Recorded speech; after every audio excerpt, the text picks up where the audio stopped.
Hello. How are you? I am updating my broadcast software. I'll be ready to go live in a moment.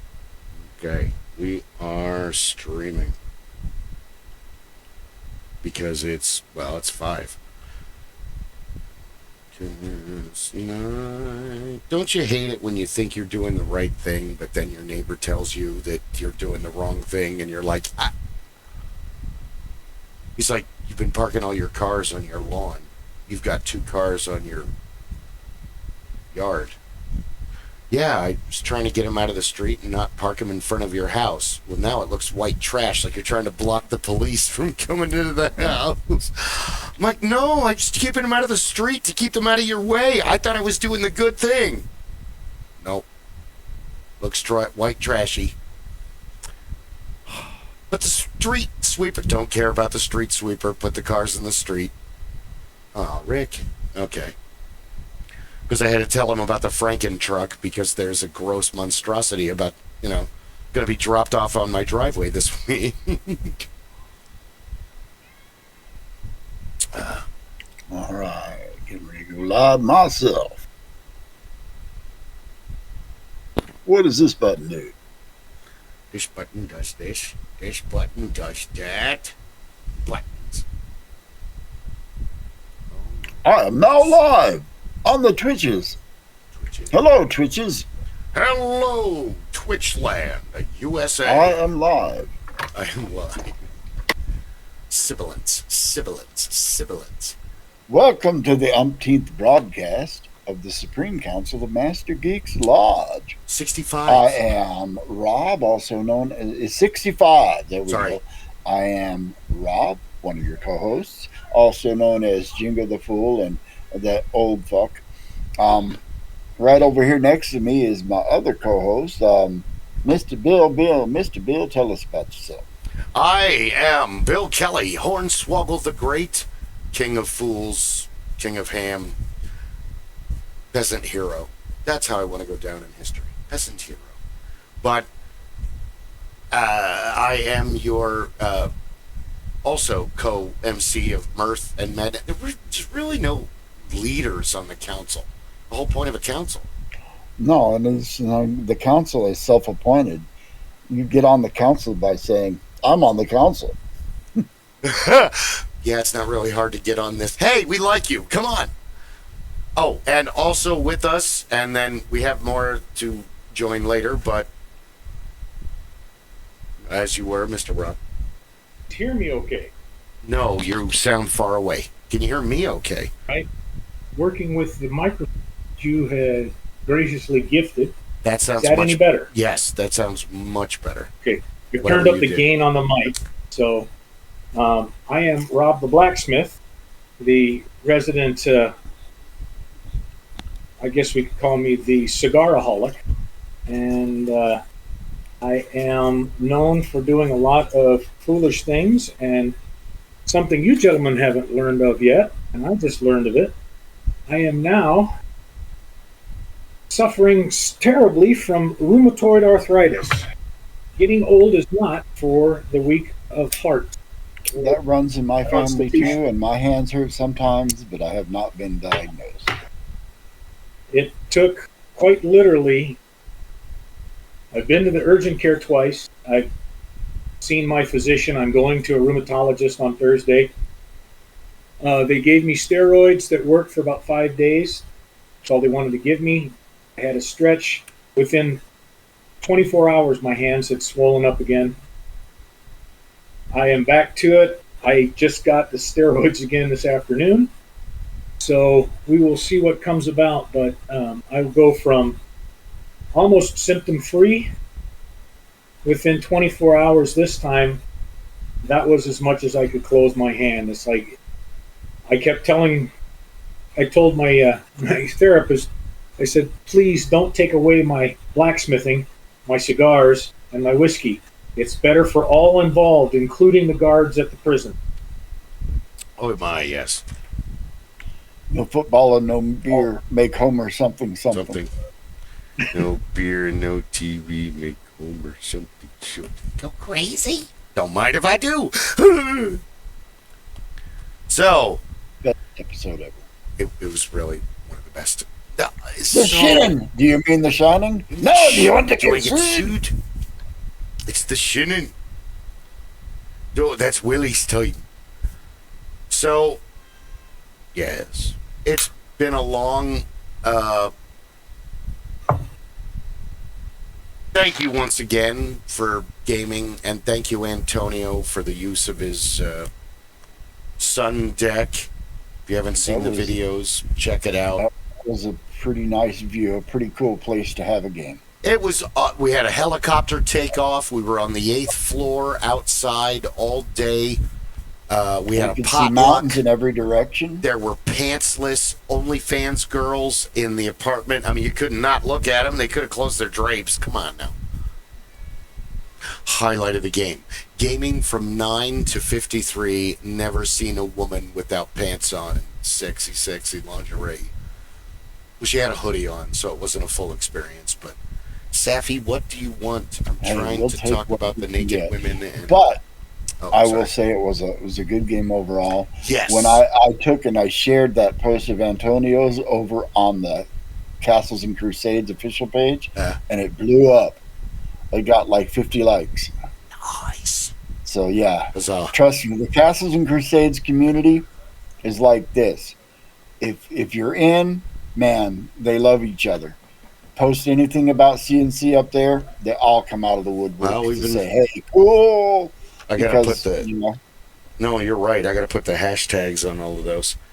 Safi, what? You want to be cuddled, but you don't want to be touched. My only gripe is that he did call it D&D because, well, basically it is. But going forward, I'm going to push that we just call it Castles and Crusades in the Let's call it CnC. CnC or Castles and Crusades in the Facebook posts. It'll make the troll lords ever more happier that we are bringing them more publicity. Yes. Well, Crystal Cast knows them as well. Frenchie and Tatton know. They said them by name. They know everybody. They've been making. Steve or Chuck? Both of them. Both of them have bought dice off of Frenchie and Tatton. Chuck is a dice addict, and he's definitely. And he's one of the troll lords. He's the one that introduced me to the rest of the troll lords. He's not the guy that introduced me to the game system, but he's right there adjacent. What? Oh my. Okay. But I'm glad that our group has decided that this game works for them, because had we all been an experienced group of gamers that had played 5e and Pathfinder, this game might not have landed as well, because there's a lot less to it rule wise than there are the other ones. Yeah. And if you like crunchy, it's not. But if you like telling good stories and gameplay that keeps moving instead of bogging down in rules, this is your game. Yeah. You wrote an excellent story. You DM'd it very well. We had some new people that didn't show up. We had some new people that came that I observed had a great time.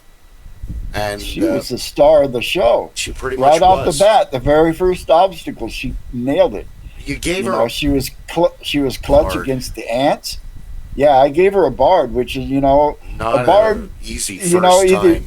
Not easy for it wasn't as hard as playing a wizard, but I gave her a bard, and in this game, bards are just a fighter with a glib tongue. They fight like a fighter, kind of. Straight fighters, they get specialization and all these little goodies and doodads that make them excellent fighters, but the bard's still a fighter. Yeah. Fighter's a fighter, no matter what. Well, the game is going very well, even though, when did Rob say volleyball season ends? Oh, it's probably just picking up because would the summer. Imagine soon. Yep. What? That quick. All we heard was the bear growling. Now, we should have volleyball season over soon, and then we will have our paladins back. Our paladin with her paladin best friend and her entire entourage. And the barbarian. I think the rest of the entourage is probably... Because I was talking with Clay on the Book of Faces today, and I think what I'm going to do going forward, because the last 2 sessions have worked out so well, is do it more episodic. The module adventure that I started you on was fun, but the continuity of a module like that is difficult, especially with a large group, and we've been away from it for several months, so I doubt anybody could accurately tell me where we left off. Nope, I would have to find notes. Yeah, Bill might, because right before we ended, his character had started a fight and had gotten stabbed. Yeah, that's the. But yeah, I think what we're going to do is the episodic, like we did last time, where each adventure we have is self-contained, or maybe takes 2 sessions at the most, and then move on to the next one. That way, anybody that's there at a particular session gets to experience the whole adventure. Yeah. And doesn't have to be caught up if they're not there, because the next time when they are there, it's going to be a different adventure. And we can come back to the other one. You could easily pull episodic components out of the other one. I know how your mind works. Sometimes it's frightening to watch, but I know how your mind works. I'm glad somebody does. I appreciate your diabolical, plot-laden manner of thinking to destroy us as a team and individual. Spencer77, thank you for the sub, brother. Thank you. Thank you for watching. I hope we're entertaining. As Gabriel Clichold said, I love watching your podcast. It's just like hanging out with you again in your backyard. Good. Well, that's all it really is intended to be. Yeah. Geeks hanging out, geeking. Well, it's... I love it when Rob says roll for initiative instead of roll for death. That would be the proper terminology there is save or die. This is a party wipe. Yeah. Everybody just sit down and drink. This season at the Renaissance Festival, people would come in, pirate stuff because pillaging is cheaper than therapy. You don't have to use your HMO. Free demon in every bottle. Remember, you don't just buy an eye patch. You have to earn one. Okay, let's get your head on the table and pop that retina out. But after 2 more steps, they're into dice. And I'm like, and I walk around the corner and go, all right, roll for initiative. And everybody would either groan, or you could tell the real gamers because they would either say, okay, what's the scenario? Or they would go, oh my god, no, please, I've been rolling like shit. The last gaming session, oh, I hit a vein. And then they ask you for the D12, and then you know you've got them. Yeah. And then I would ask them, so, what character are we playing in this current campaign? I'm not playing a current campaign. Okay, your last campaign. Oh, my last campaign, I was really enjoying the XXX every single time. Every single time. Excuse me. Gaming has become so mainstream that all of those are they're open-ended statement questions. In pretty much every role-playing game that will allow it, including tabletop and video games, my default character build is the sneaky fucker with a bow. Whether it be a ranger or a rogue or something, he's going to be sneaky, he's going to have a bow. I did it in Skyrim and all the other Elder Scrolls games, D&D Online, every other version of video game D&D, you name it, I'm the sneaky fucker with a bow. That's my archetype. I always want to play a magic. I'm liking the Knight in Castles and Crusades because there's such a wide swath of weapons that can be used. There's no I'm not having to worry about any of the magic, but there's a couple of the, what would you call them, cantrips or enchantments or something? The demoralize, the inspiration. Oh, for you, they're just abilities. They don't have they are what they are. They're just the abilities of a knight. Yeah. They are what make you the battlefield leader that you are. Yeah, and I like that aspect that, we're in combat. Oh, geez, I had a crossbow. I don't have any more bolts, but I took out a goblin archer. I'm going to pick up his bow and his quiver, and I'm going to start using that as a weapon. Okay, yeah, you can use that because you qualify. You know how to use a bow. It's not a good bow, but you can use it. It's better than a Yeah.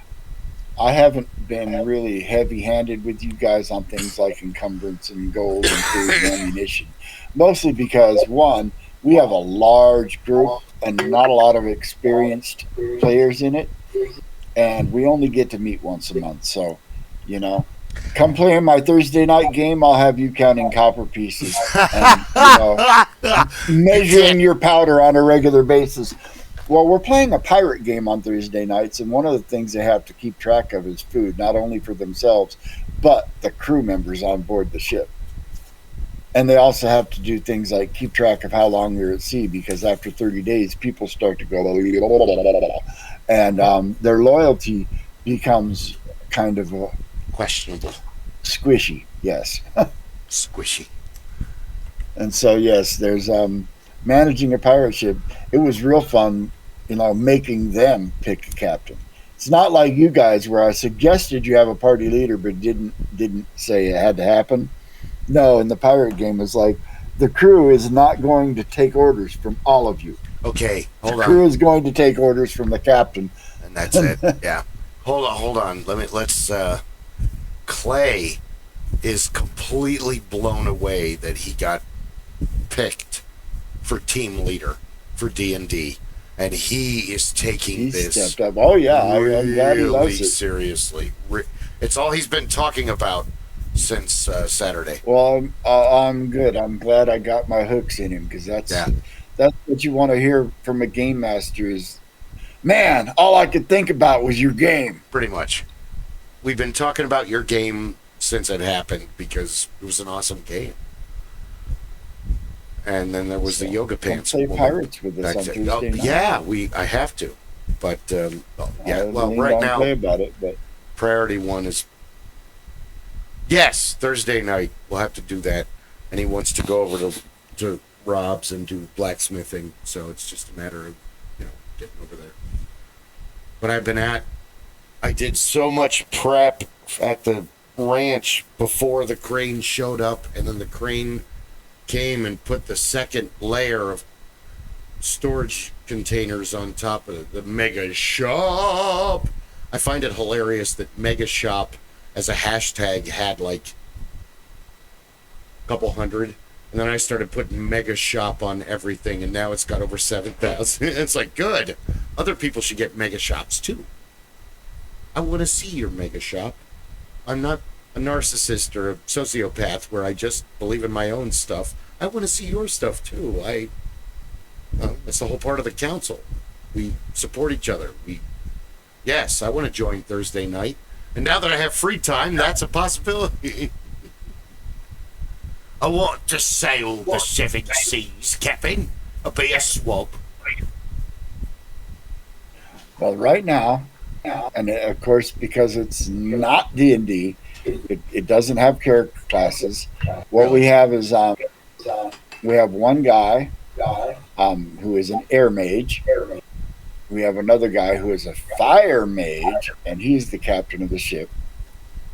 We have a bard. We have a very short ninja. We have literally Tinkerbell. Somebody is playing a fairy named Bella Tinkerton. Yeah, because I dared him to. I said, if I make fairy available, because he was joking about, I should play Smee and somebody should play Tinkerbell. He's like, I don't know who'd want to play Smee, but if I make fairies available, you can play Tinkerbell. And so he did. Wait a minute. Hook Smee or Peter Pan Walt Disney Smee? Because those are two different Smees. I believe it was Hooks Me, Bob Hoskins, that he was talking about. Abso-flogging-lutely, Captain. The good Smee. Not... Oh, Captain Cook. Oh. No, but yeah. Right on. That's the party. Two mages, a bard, a ninja. Oh, and they have some NPC crew members. They have a crab man. They have a bar winch, which they stole from or rescued from indentured servitude from a trio of pirates who are now after them. They ended up blowing the head off of one of the major NPCs in the game because nobody in this game has plot armor. One of the major pirate captains of the game died in the very first game session. And actually, it was the second game session. And now, I haven't told them this yet, but the next time he comes up in the encounter, because he's on the encounter tables for the world, it'll be his daughter. Same character sheet, just change the picture and the sex. That's cheating, So in the captain known as La Sanguine will be La Sanguina. Excuse me. Sorry, guys. La Sanguina. Yes. That's awesome. So is it D&D or? No, it is Savage Worlds. Oh, okay. So same system that the superhero game. Deadlands and Deadlands and yeah. Superhero game. All of the fun. Yeah, we wrapped that one up. Oh, nice. Some games go on. Hey, Kris, welcome aboard. Kris Newton, ladies and gentlemen. Welcome aboard. Permission to come aboard. Yes. And then there were 4. So Thursday. Now we were 4. Thursday night, Strange Lands pirate game. What time does it start? Do you have to make a character beforehand to keep things flowing? You would have to make a character beforehand. I can make myself available. It starts at 5 p.m. and we're all local here, so if you could be there an hour before or hit me up tomorrow evening because I don't have a lot planned. I have a new video game I want to play, but other than that, I could have the table up and talk you through character generation at the same time. You're all local. I'm not. I'm in the ethereal plane. Sorry. Couldn't resist. You're in the border ethereal, so you can still see the prime material plane. You just can't affect it unless, but you can still be harmed by magical weapons. And anybody with a true seeing or detect invisible can still see you. So and psychic powers work across the barrier. Oh, that sucks. It's not. We can see the gates. You see the gates of what? I said it's not hell, but we can see the gates from here. I can feel the heat. Is that hot? That feels hot. Is that hot to you? I keep looking for the 2 little short guys with a ring asking how to get to the tower. Little things. Do you know where the entrance is? Huh? The entrance to what? One does not simply walk into mortar. Well, yeah, you totally do. Yeah. Apparently everyone does. Yeah. You get off at Camelback on the 51, and then you go east. You can't miss it. It's Coulter, but you can stop at 5 and Diner before you get to Camelback Road because Camelback is always busy no matter what time of day it is. It's 5,000. It also hasn't been paved in 40 years. You said it. I didn't have to. What time tomorrow, Rob?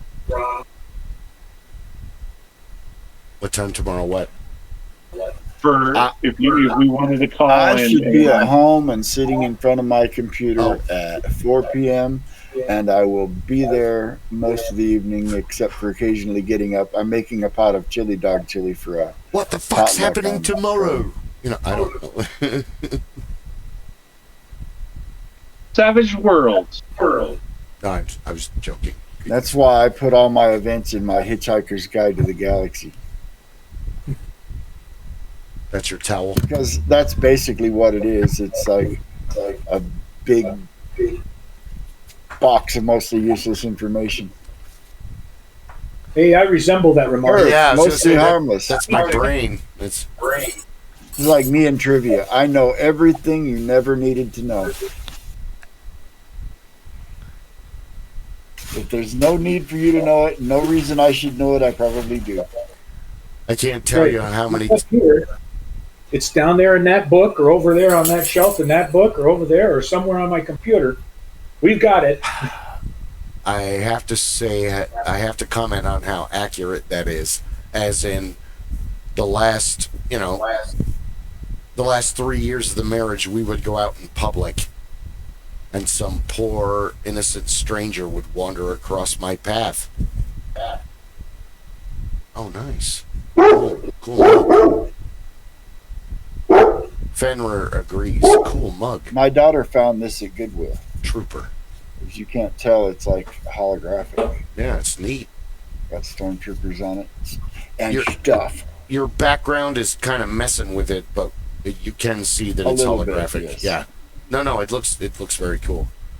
But Christine would walk up to me, and I'm talking to strangers. Come on, we gotta go. They don't care. Oh. And they would just smile at me. Oh, sorry. Sorry about that. So now I'm that old guy that gives you absolutely useless information. That's what we're bred for. Hello. Sad but true. That's the other prerequisite for membership on the council. Yes, I have to fill out my card still. Thank you so much Did for he printing get those her cards. stickers? I haven't. Hmm? I haven't. Did he get her stickers? Not She's yet. excited about it, but I haven't seen her yet. So Okay. One moment. I forgot my water, and there was a crash in the room next to me in the living room, and that sounds like the cat tree being upright and then horizontal. Hold on 1 second. Cats. Gotta love them. I twitch. Yeah, my daughter's cat had never been an outdoor cat. He's like 8 or 9. She moved in here, and one morning early, I let him out on the porch, and now he is addicted to being out on the porch. Every time I even move in this direction, he'll run and flop by the door and make noise. Well, his caveat is he only wants to be outside if he knows the door is open, so that when something comes up the sidewalk and he has to panic and run, he has someplace to run. We were all three, me, my wife, and my daughter, were all three out on the porch, and we brought him out there and shut the door, and he was not happy that the door was shut. Even with all three of us out there, he had a fit. He's like, no. I was like, I'm sorry, buddy. This is Arizona. During the daytime, if it's not cold, there are bugs, and they will all come into your house if you leave it open. So, no kitty outside. I only have 3 entryways: window, back door, and catio, cat flap. We have one door in and out of this apartment. But Yeah, trust me, I would throw a chair through the bedroom window to get out if I had to, and wouldn't even hesitate. well, 3 o'clock, 4 o'clock, because the weather's been nice, is cat curfew time. They get locked down and they get wet food, and then they all pass out for the night, mostly at night. To quote Aliens, they come at night, mostly at night. Poor Newt. What a horrible childhood. Running from xenomorphs for your life while trying to find food. Are we talking about aliens? Yes. I'm wondering why they haven't made a movie about that kid. The problem is that in 1993, they sold us that the movie Aliens was going to be like the comic book where Hicks wakes up and takes a force. By the time Hicks wakes up, they found the alien planet. And he takes... It's more like the movie Battleship Troopers or Starship Troopers than it is anything But else. the comic book was supposed to be canon?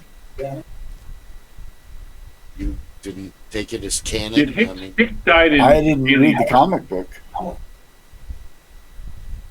Me neither, to be honest, but I read a lot of what was going on in the newspapers and magazines.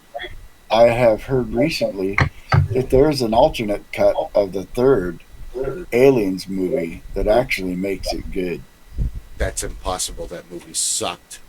Big No, donkey it balls. was it sucked because there were whole chunks of the story that were left on the editing floor because the studio meddled with it to the point where the director abandoned it. This is why movies that have potential suck.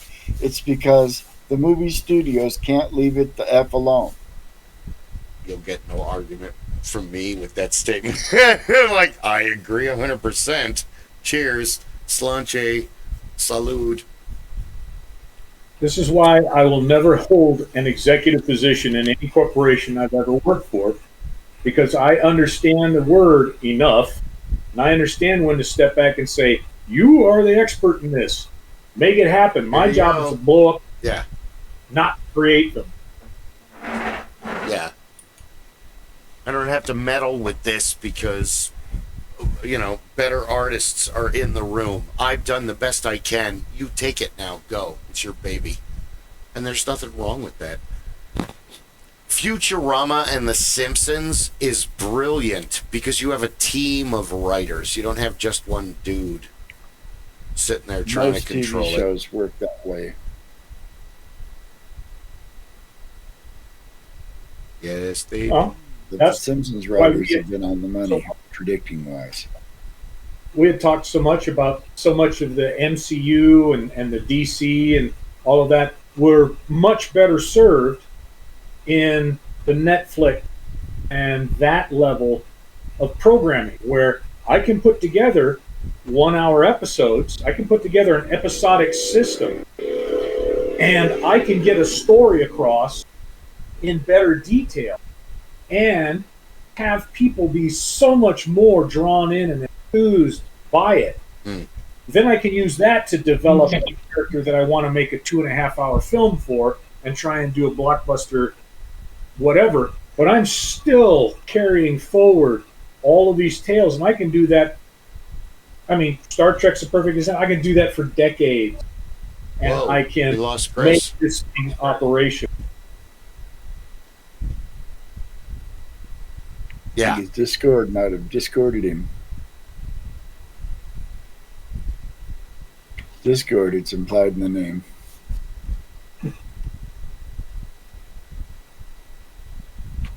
In other gaming news, I notice you have a lot of pirate flags up there. Oh, yeah. Well, I have a few. Mine aren't up, but I do have a They're- few pirate flags. they're dollar pirate flags at the Renaissance Festival, and we bought them through the years for the last. I've been out there since '91. I've got a bigger one, about the size of your window back there, full flag size. Nice. I have one that says that has a skull drinking from a grog bottle, and the caption is "Time flies when you're having rum." Yeah, this one is surrender the booty. Time flies when you're having rum. Prepare to be boarded. So those are the ones that I had lying around. And then Amanda and Ashley gave me the kitten calendar. Nice. Which totally fits in with the kitten nightmare I had with do we want to talk about my psychology on Not yet. We'll get there. Okay, we'll get there. Let me go back to my little pirate thing. Please, yes. If you like pirate video games, one launched today in early access called Windrow. Oh yeah, I gotta play that. It's I like downloaded a pirate survival game. Yes, you downloaded the demo and played it. Well, the actual early access game released today, and I will be hosting your.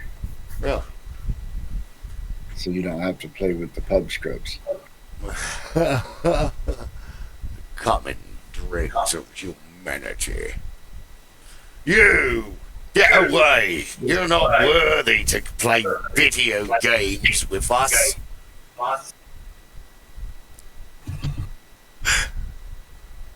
Sorry. No, don't be. Yeah, I think Talk Like a Pirate Day should be every day. September 19th. Arr! Arr! I want to plunder your booty. Arr. You can lay to that. You're as smart as paint, Jim. Smart as paint. A little, like, I don't know, insulation or Whoops. seat padding or... Sorry. Now what? It was a little... Jennings Motorsports in Arkansas. I like to watch all of his Willet runs, and right now he was trying to get I posted it, the 53 Chevy or whatever. He was trying to get that. I haven't finished the video, so hopefully he got it running.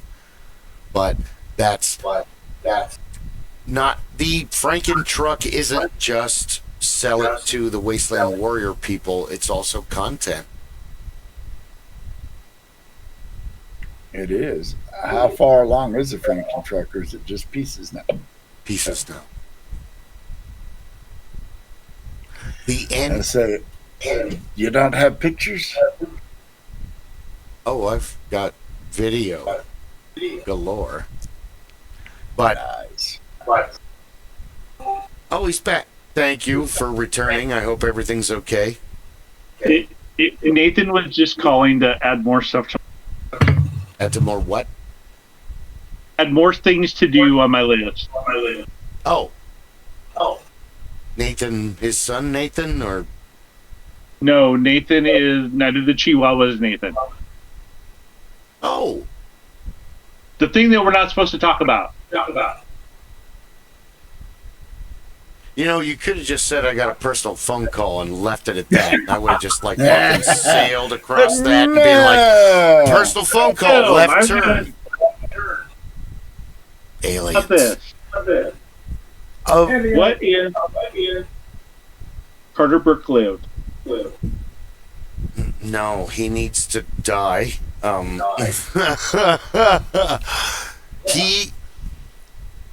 Reiser is remembered for his stand-up comedy and Mad About You, which is an absolutely wonderful show. I love it. I don't hate the show at all. Him and Helen Hunt are fucking hysterical. One of the funny... There's an episode where she opens a store. Do you guys remember this? Really? Nope. No, I don't watch much sitcoms. There's an episode where she opens a store, and Paul Reiser and his cousin in the show, I can't remember the other actor's name, but the other actor is also super talented and famous. But the two dudes are just talking to one another like guys talk to one another, and they're off to the side, and they're a cashier, and like they're just like there to help her with her store, and her character is freaking, oh my god, okay, we're about to open, it's the first day, do you know what to do, or is everything okay, is everything all right? And all of a sudden she turns to Paul Reiser and the other, I think his name was Ira or something, it was his cousin. Yes. And all of a sudden, Paul Reiser's like, she's like, do you know what you're doing?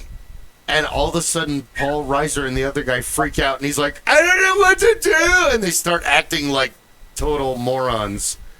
And start, and she's like, this isn't helping. And he's like, will you calm down? Everything's going to be fine.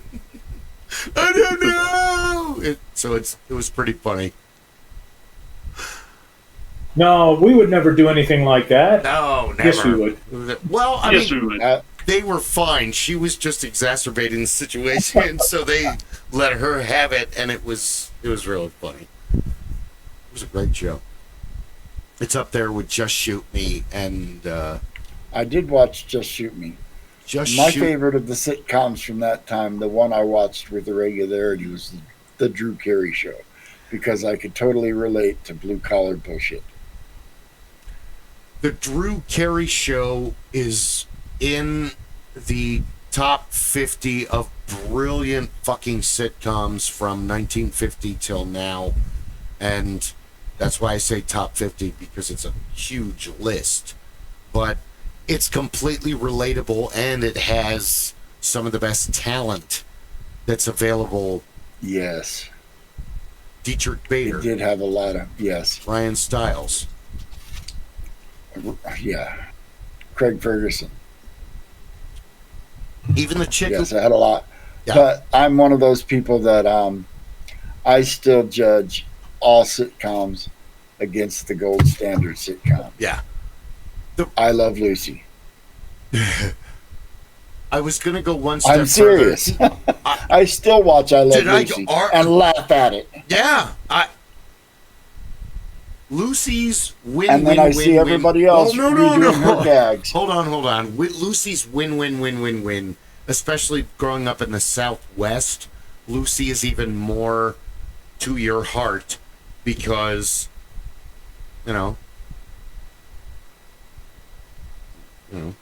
being in the Hispanic culture, or not in it, but next to it, you've met Ricky. Guy has Ricky in his family, and that's what Lucy is great, because she's actually trying to do good, but everything goes horribly, horribly wrong. And you can relate to that. But yeah, that was comic genius for the time. And now I watch current sitcoms and I'm like, oh yeah, I remember the Lucy episode that did the same thing. And that's why I judge all sitcoms, because some of them do it good and make you laugh, but you can still see where it came from. And Lucy wasn't the first. She came out of the radio comedies that came before. So she wasn't the first sitcom on TV. She was just the one that stuck the landing. In a sense, Lucy was equal to Gracie Burns, because the problem with comedy, be funny. Well, it doesn't work like that. What makes you laugh? Comedy is personal, like drama. You give a bunch of drama and not everybody is sad about the same thing. You tell a joke and not everybody laughs. Some people are offended. Some people just look at you.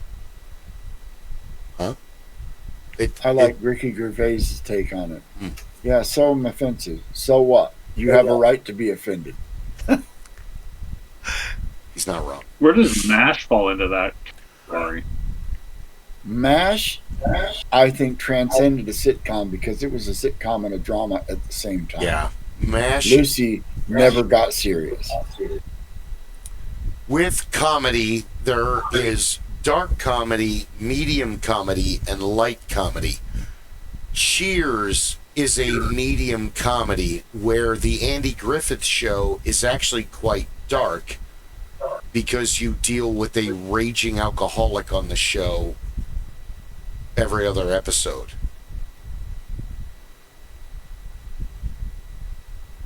Yeah, Andy grew. I would say Lucy would be on the lighter end of it. Lucy's lighter because Lucy and Ricky absolutely love each other. They just have problems like any other couple. But it's also indicative of Green Acres, where you love Green Acres. Me too. Arnold Ziff, the pig. Green Acres is another situation comedy where you have three cultures massively colliding in the same American comedy, because with Americans, we're not just happy enough to have inconvenience of one culture or one situation. We have to build the club sandwich of scenarios, because Green Acres is Eddie Albert is a businessman. He's not really from the farming community. His wife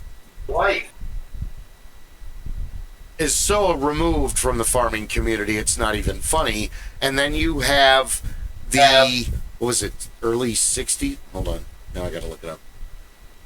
Green Acres is the place for me. It was a funny show because it was offensive, much like all of Mel Brooks's comedy, The Show of Shows, and things like that. Now I know that the Beverly Hillbillies and Petticoat Junction were linked. Was Green Acres part of that, or was it on a different network? I don't know if it's connected to that, because what year did it come out? Eva Gabor and Eddie Albert, Tom Lester, there's a whole shit ton of famous people in there. Petticoat Junction is earlier, because isn't it set during 65 to 71?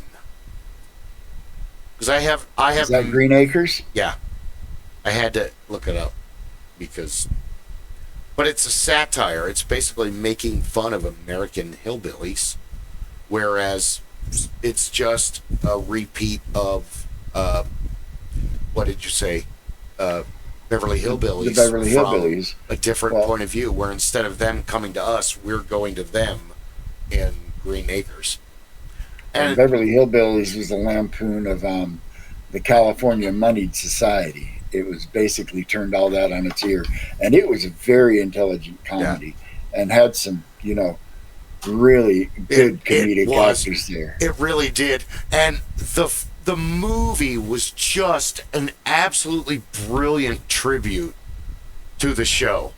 The cast is all-star. It was one of the few remakes that I liked. Yes. Another one I liked, and believe it or not, the first Brady Bunch movie, if you've not seen it, is a total really parody good of the Brady Bunch. It was hilarious. It was, because I'm like, this is going to suck. And Beth, my sister, was like, you're an idiot. No, it's actually really funny. And I'm like, really? They totally skewered the Brady Bunch with it. They did not take it seriously. Johnny Ringo. They were not kind. No, they weren't. But with the with the Beverly Hillbillies movie, Dietrich Bader was just awesome. Not only as Jethro, but also his cousin, and Cloris Leachman and Jim Varney. Also him, but Ellie Miak. Ernest. No. She's bad, but she turns Lily Tomlin. I love Lily Tomlin. I've seen like everything she's been in. I love The Incredible Shrinking Woman and 9 to 5. Is she Mrs. Hathaway? Yes. Who is Mr. Drysdale? Because I wanted to see it was this movie. Dabney I never Coleman. did. Okay, that makes because sense. Dabney Coleman's another I had this epiphany the other day, and it really didn't hit me when I was young and I saw the movie the first time, but it hit later when I just saw a random clip of it. The movie Inner Space. Meg Ryan. Dennis Quaid, and because I fucking love Dennis Quaid. Martin Short. They're all first rate, top shelf in that movie. But you know who the unsung hero of the movie is? Robert Picardo, the cowboy. Thank you. You finished my...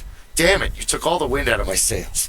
Yes, because he plays not only the character he's playing, he has to play Martin Short playing him in the movie. Robert Picardo is famous for Star Trek, but that movie really... That and him as Johnny Cab in Total Recall really made me fall in love with him as an actor. Yes. When I first saw him appear on Star Trek Voyager, I was like, it's the cowboy. I was expecting him to show up in a cowboy hat. I'm an old cowhand from the Rio Grande. But he does, because the what's the oh god, the main villain, he's a villain in every movie, and he's great. Shrinking in space is filled with junk. It's worthless. What the hell's his name? He's been in a bunch of movies. You will find out shortly. Inner space.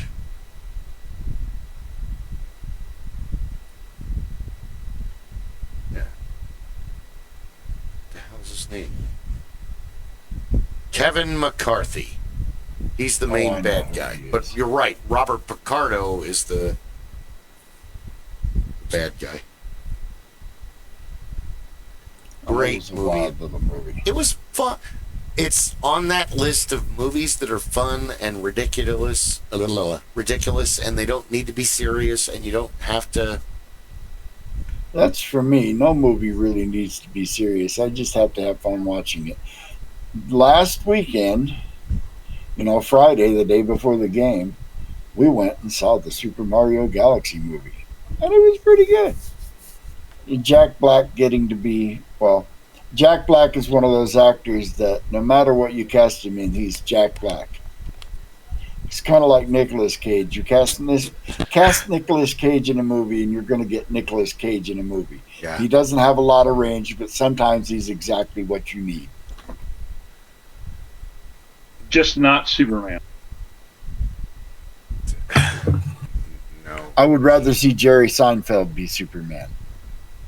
The problem is that they allowed Nicolas Cage to be Ghost Rider. Yeah. He's not my Ghost Rider. I'm sorry. For me, Ghost Rider. When the Marvel movies came out, a Marvel TV show called Agents of S.H.I.E.L.D. came out. And they covered a version of Ghost Rider because, Johnny Blaze was the first Ghost Rider, but he wasn't the only one in the Marvel comics. And Agents of S.H.I.E.L.D. had the second Ghost Rider, Robbie Reyes, who rode a muscle car, not a motorcycle. He was the third. Okay, yeah.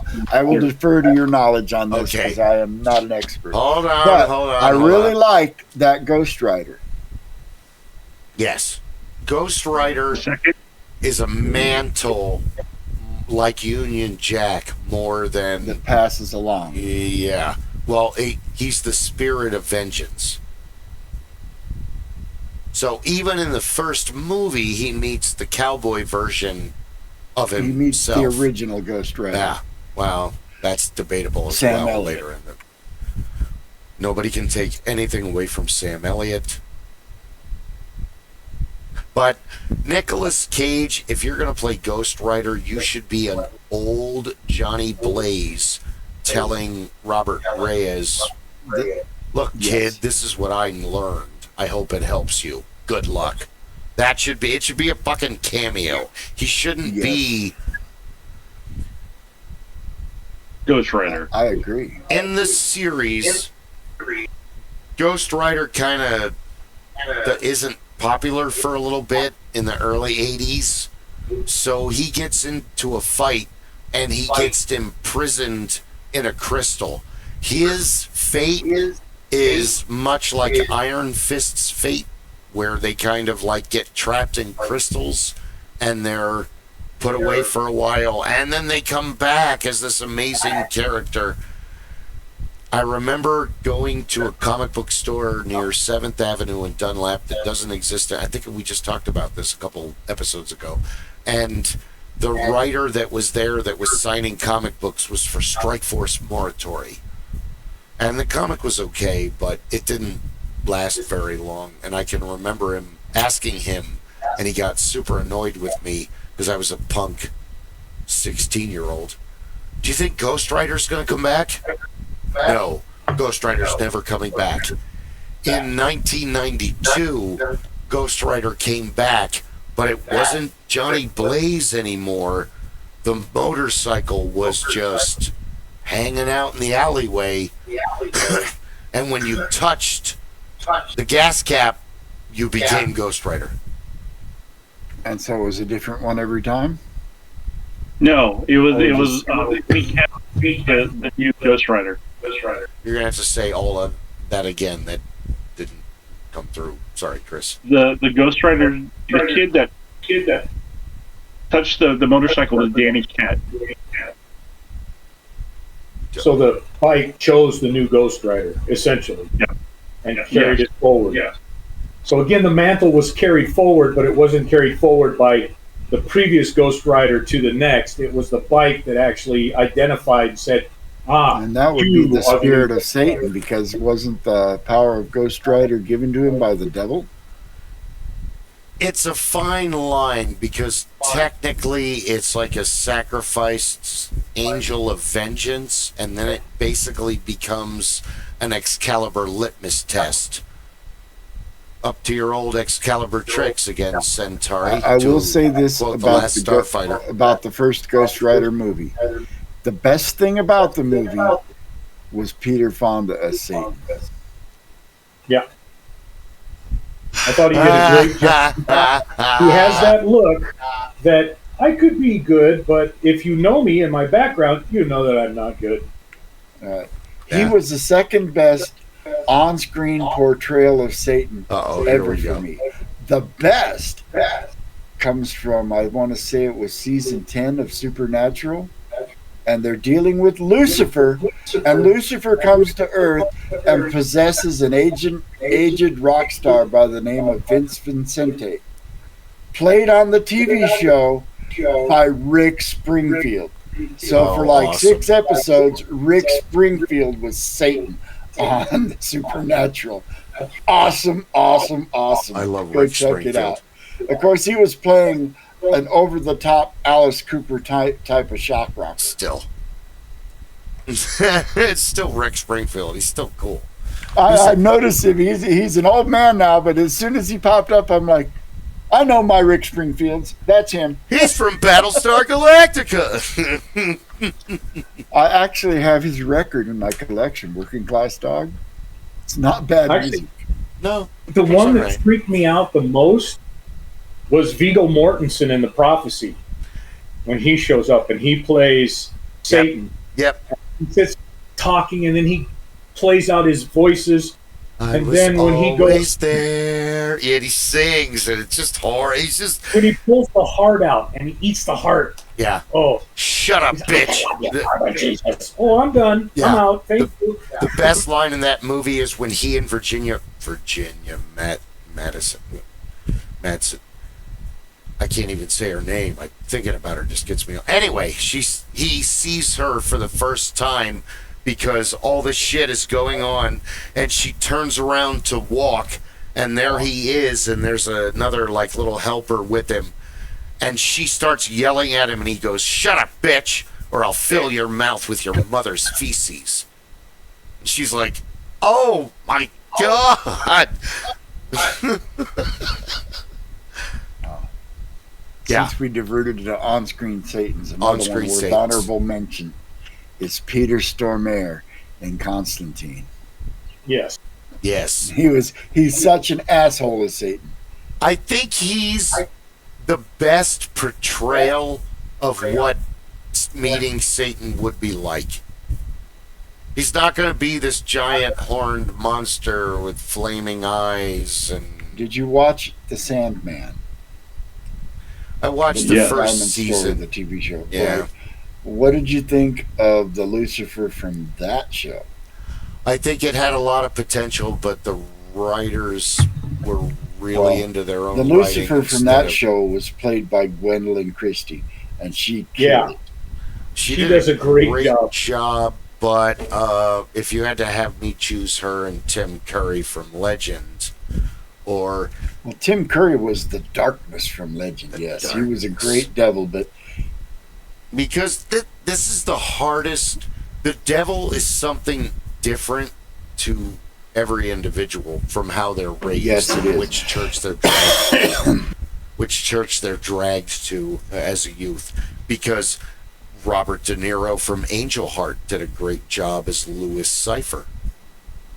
yes, I thought Al Pacino in The Devil's Advocate was an absolutely wicked Satan. Jeff Goldblum. But- Jeff Goldblum and Mr. Frost, brilliant job playing the devil, because it's Jeff Goldblum on more of an intellectual level instead of And Jeff Goldblum. recently, despite the fact that I'm not a fan of the actor or his comedy, in the recent Marvel TV series, and he'll probably make an appearance in the movies, the character Mephisto from Marvel Comics finally showed up, and it's being played by Sacha Baron Cohen.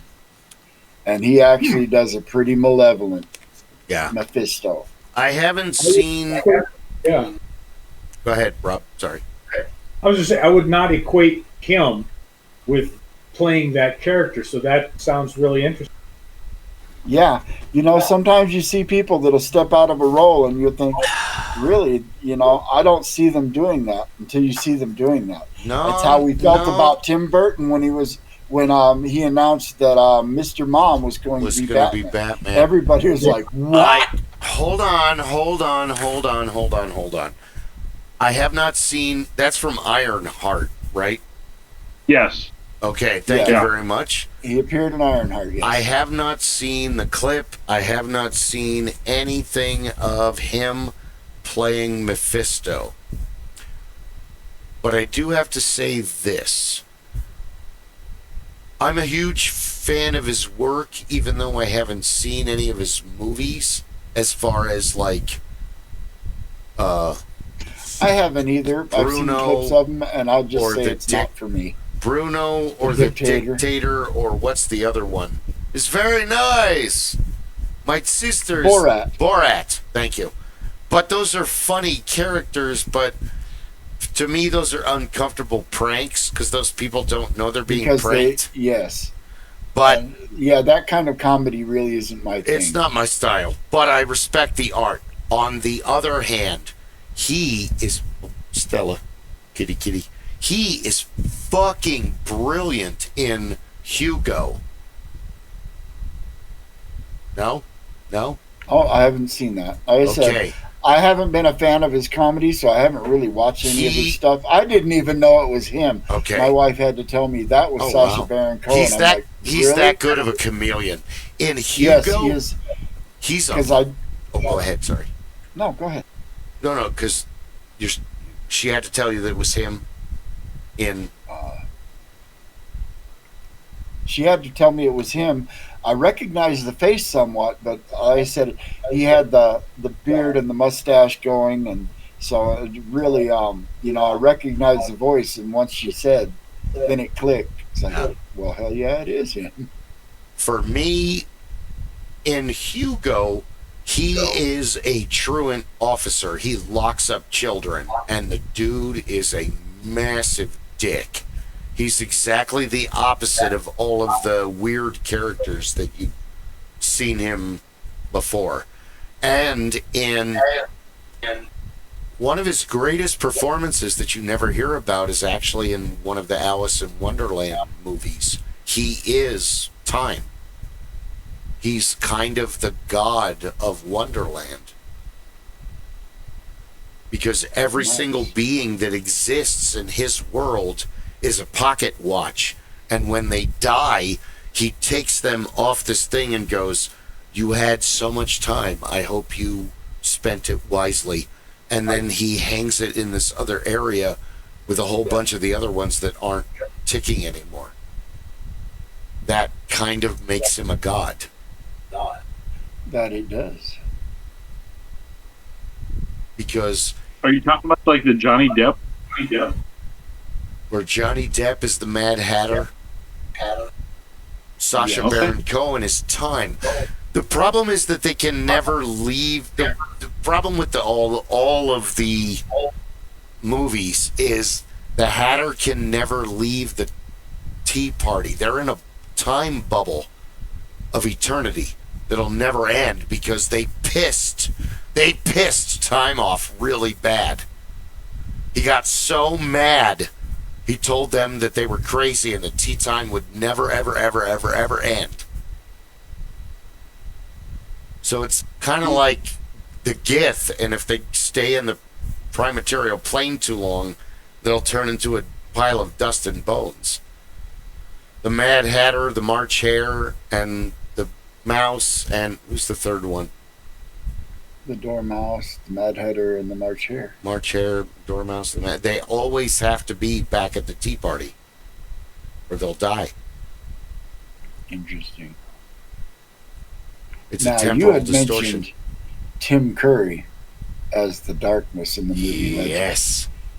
Did I tell you that that movie and the end of that movie is the basis for the canon campaign world for Castles and Crusades? I have But told. the campaign world starts at the death of the darkness and the end of the long cold winter. Really? In fact, the name of the campaign is called After Winter's Dark, and it is literally the campaign world that you play in. If you're playing in their canon world, is the legend world. You play in the aftermath of that movie. And yes, the darkness, also known as Unklar, is still out there and is still trying to come back. It's still trying to start another winter. I have told thousands of people that came into the shop and looked at dice, and they were amazed because half of them had no idea what it was. I'm like, look it up, Tim Curry, legend, and they're like, oh my god! I'm like, yeah, watch the movie. It's fucking brilliant. One of the greatest Tom Cruise movies. I mean, he's not great in it, but it's a great movie. Mia Sara's in it. Billy Barty. I don't like Tom Cruise as a person, but I have to admit that as an actor, he's pretty entertaining. He's entertaining as an actor. He almost got that Irish accent down, and anyway.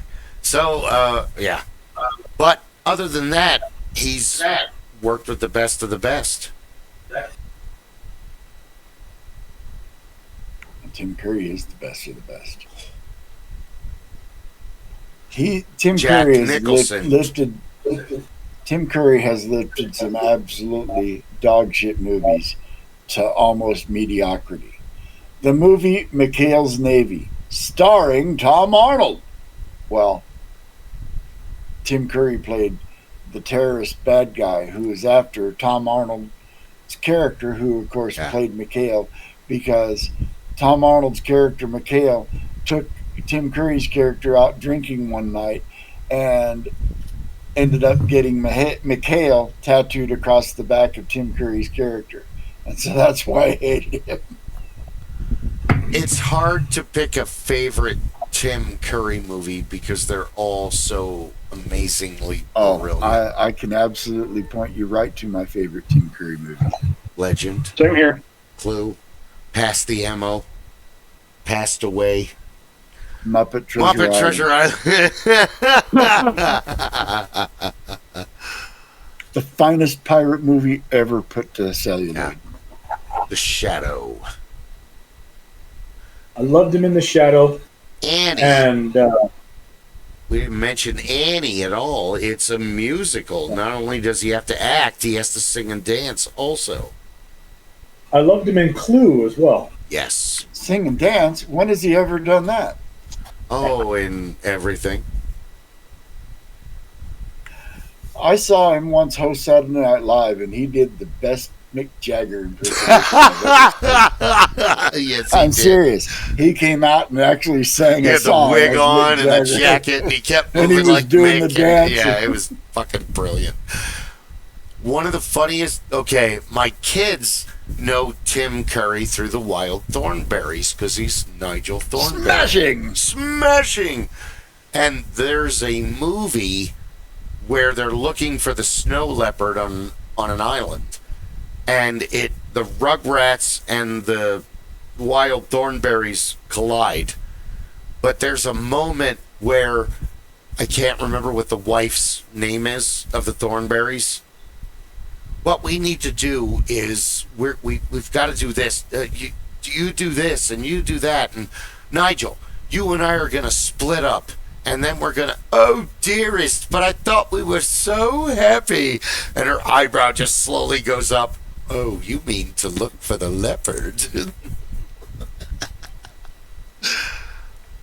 There's something so innocently fun about a lot of Tim Curry's comedy. He's also in Fern Gully. He's the bad guy in that. Hexus. I remember Fern Gully. No? Okay. I do remember Fern Gully. It was an okay movie. I think right. it had a little heavy-handed for the environmental message, but Robin Williams. it had Robin Williams. Little hotness as a fairy. Cheech and Chong were in it. Tone Loc. What's a human? Cheech and Chong also did a very good pirate movie called Yellowbeard. Yellowbeard. Yellowbeard. We Yellowbeards are never more dangerous than when we're dead. Marty Feldman's final performance, and also, unfortunately, Graham Chapman's final performance. Can I play a Yellowbeard pirate on Thursday? I don't see why not. Professor Rape. No. Professor Kill. No. Professor Attack. No. Professor Anthrax. Anthrax. I like that. What's that? Oh, it's a terrible disease where everyone dies. Anthrax. I love that movie. That's funny. When we was having a cuddle. You mean when I was raping you? Yeah, when we were cuddling. Madeline Cheech and Chong. Kahn. Oh yeah, Cheech and Chong are the best. The real noises. Another movie theater skit. Hey man, look! There's a spot right there next to the snack bar. Yeah. Let me see your license. Isn't it back there on the bumper? No, the one in your wallet. Oh yeah, here you go. What's your name? Isn't it right there on the license?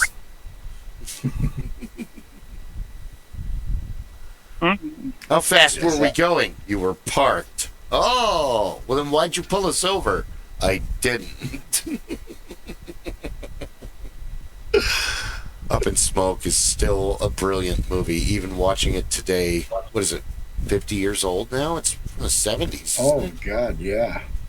No, my mom had all the old Cheech and Chong vinyl albums. I think I still have them in my collection somewhere. Some of them. Nice. Have the big bamboo, but it's missing the giant rolling paper that came in the middle. Well, I miss gatefold albums and the art from them. You know, like the Doobie Brothers' first album was a gatefold album, and it was called "What Were Once Habits Are Now Vices." Eagles. And if you opened up the gatefold, there was this giant doobie that they were all standing in a field holding up. There used to be an art to. You used to read the inside of either the record sleeve or later the cassette. Oh, this guy was the engineer. You know, he was the engineer on Aerosmith and all these other bands too. And because so yeah, you start seeing names like Martin Birch and Mutt Lange on all your favorite records because they loved rock and roll, and they were well paid and famous and knew all the dudes and everything, but it's those unsung. I used to love the Easter eggs they would put in. They would put out call-outs to just the strangest things, Some of them you would see were almost Monty Python-esque, thanks to the 10,000 whooping llamas. And you had such I loved albums with liner notes. And then you got Van Halen. You'd buy a Van Halen album and there are no liner notes. They don't even tell you who's in the band. All you get is weird photographs that you have to try to figure out what they are on the inside. What the fuck is going on? Yeah. Van Halen liner notes? I don't think so. Or even more fun, Hotel California album by the Eagles. See that? And all the little hidden crap in there? Yeah, is that a devil? That's the devil up there on the second story. That looks like a little kid. Oh, that's what the devil wants you to think, man, that the devil's a little kid and you don't trust it's a little kid. Hidden messages in music. And Pink Floyd The Wall, on side 2, there's a backwards masked message. And if you've got vinyl or you can play it backwards, it says this. Yeah. Congratulations. You have found the secret message. Please send your reply to Old Pink, care of the Funny Farm. If you play the White Album backwards, there's a part in, what is it, number 9? Oh, yeah. Where Paul says, "Dead man won't let me out." Oh, we could do a whole show on Paula's Dead Clues. Maybe we should. If you want to. I find it hilarious because do you have any idea how much it costs to record something backwards? And it's just going to come out as... Well, now, back then it was just a matter of just putting the reel tape on the machine backwards. Yeah. It's like now there's modern digital software. My Odyssey software I can play a track backwards with it or reverse it. It's now in the modern age, it's easy to do that kind of stuff. But back in the day, multi-track tape machines and having the back mask shit. No problem. It was not an easy thing to, it took some skill to make it seem natural. To make it flow and to make it sit down low enough that it didn't jump out, and then you figured out how to pull it back out again. Well, there's a lot of the stupid, if you put Pink Floyd's Dark Side of the Moon on while you're watching Wizard of Oz at a certain time, everything syncs up. It does line up. It does. I've done it. Hangs himself. No, not that part. Okay. There is a part where if you started it exactly the right moment, it uncannily kind of lines up. It's neat. That is an actual thing. Was it intended that way? Absolutely not. It just happened to work out that way. Yeah. Some things just happen to work out. Like, did you know that the words to Gilligan's Island fit perfectly to the tune of Ghost Riders in the Sky? Yeah. Sit right back and hear a tale of this fateful trip. It started on this tropic port aboard this tiny ship. You're right. The mate was a mighty sailor man, the skipper brave and sure. 5 passengers set sail that day on a 3-hour tour. How morbid. Go ahead, Rob. Now you have to get AI to do that. Johnny Cash's voice. Yeah. The weather started getting rough. The tiny ship was tossed. If not for the courage of the fearless crew, the minnow would be lost. The ship's aground on the shore of this uncharted desert isle. Uncharted desert isle. What's that? There's so many. You're right. We could do myths in music. Or we don't really need to start another series. We have so many unfinished. No. Yeah. No, we are geeks. This is Geeks Rambling. This is what we do. Well put. Hop from topic to topic and sometimes come back around. Huzzah! I've spent so much time out at the ranch, the second level of the mega shop got put up. So what are you building out there? Pete has a U of shipping containers, and now the second level of shipping containers has been placed upon the first. Then there's going to weld be them trusses. Together and then cut pieces out and make it into a house? Shop. Automobiles. He's got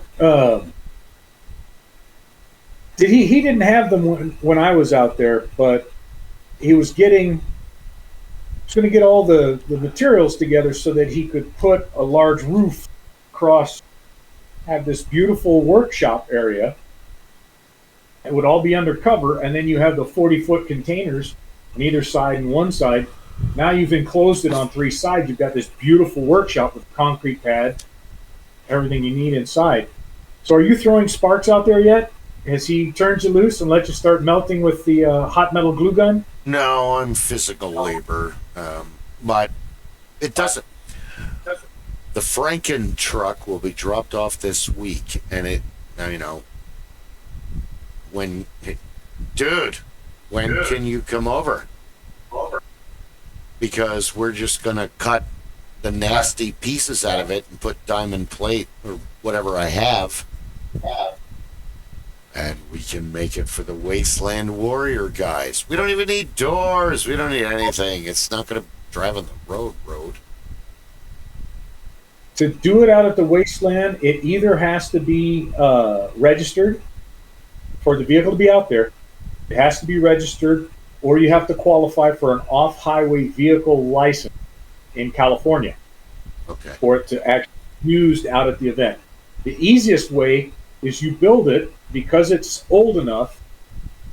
You don't have to worry about emissions, everything else. You build it with a registration. Get it registered and licensed for $25, whatever the cost is for a 50s truck. Then now it becomes something that you can sell to somebody else because it is quote unquote legal to use out there for those special purposes. It's legal to be on the road. The only thing that they require, it has to be safe mechanically to be out there. So brakes and all the rest of that. Oh, yes. It's very easy to build. You've got all the parts available from the ranch. So it's very easy to build tube style doors. So all it needs is the latches and the hinges, and you just weld up some tubes to go in there and close. Now you've got doors on it, so it's legal. Doesn't have to have a windshield. For somebody to drive it, though, they do have to have goggles, and that becomes legal. They can drive it in that condition. So if it's only for special purpose, lights, it needs brake lights, headlights. To be road legal, it needs some kind of turn signals, but that's 4 wires to make that work. So it's relatively simple. The only other thing you can't do out there, you cannot have all of the sharp spikes and things like that on it all the time. So if you build it with plates with sharp spikes, you either have to have covers or they have to be removable. So you can unbolt the plates and put them in the back. You want to know how I'm going to get around that? I've got several stacks of old nasty tires that I've found out in the desert, and we can make the spikes out of tires.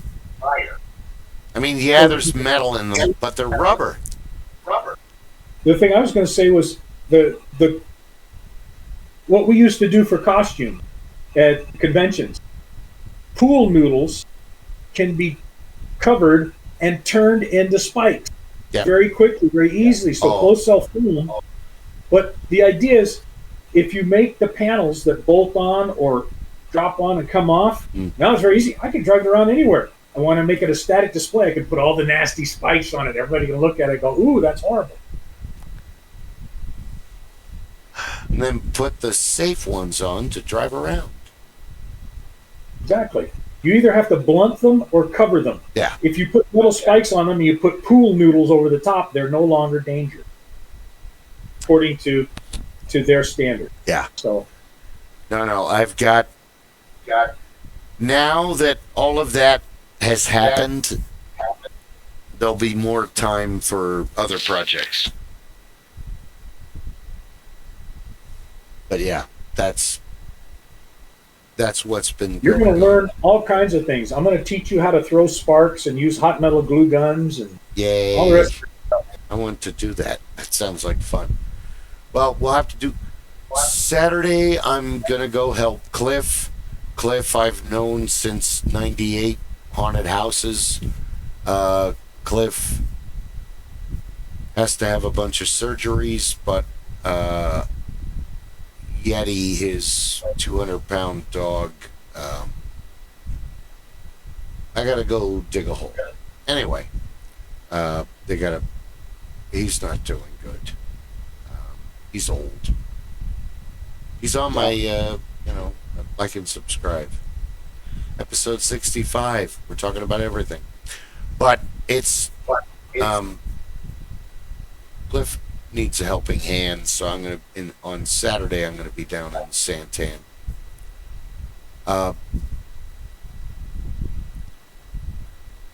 Cliff has some motorcycles that could probably be used for the Wasteland Warrior 2. I've already been talking to him about them.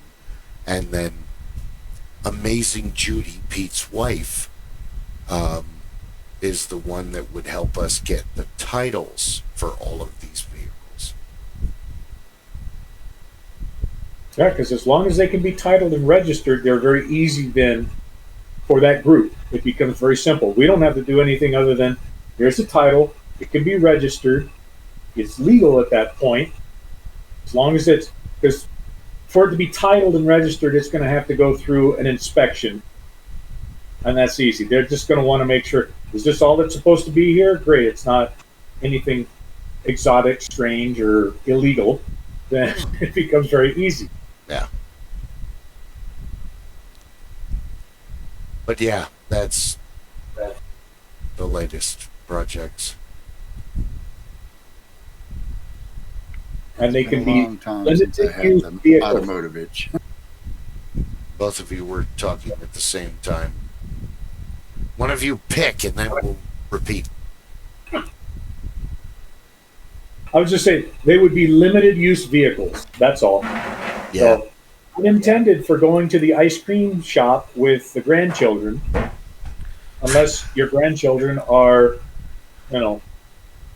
like mine, wild and absolutely insane. In which case, yeah, throw them in the back of the truck and off we go. Well, we're basically creating demon rods, post-apocalyptic hot rods. Rat rods, kind of. But yeah, that's one thing. So 5 p.m. Thursday, Pirates. Yeah, it is not a streamed game, although at some point I might decide to start streaming it. Well, I'm going to stream if I play, dude. I'm going to stream if I play, dude. Oh, you are absolutely welcome as a player to stream the game. Absolutely. I will put no limitations on it. I would just, if you're going to do that, make everybody else at the table aware that you are doing that, just out of a courtesy. The excitement if they decide they don't like that, well then they can opt out. But I really don't think anybody there is going to care because half of them are streamers anyways. How come they aren't streaming? Don't know. The only reason I didn't stream it is because when I started this game, there were people that were not down with it.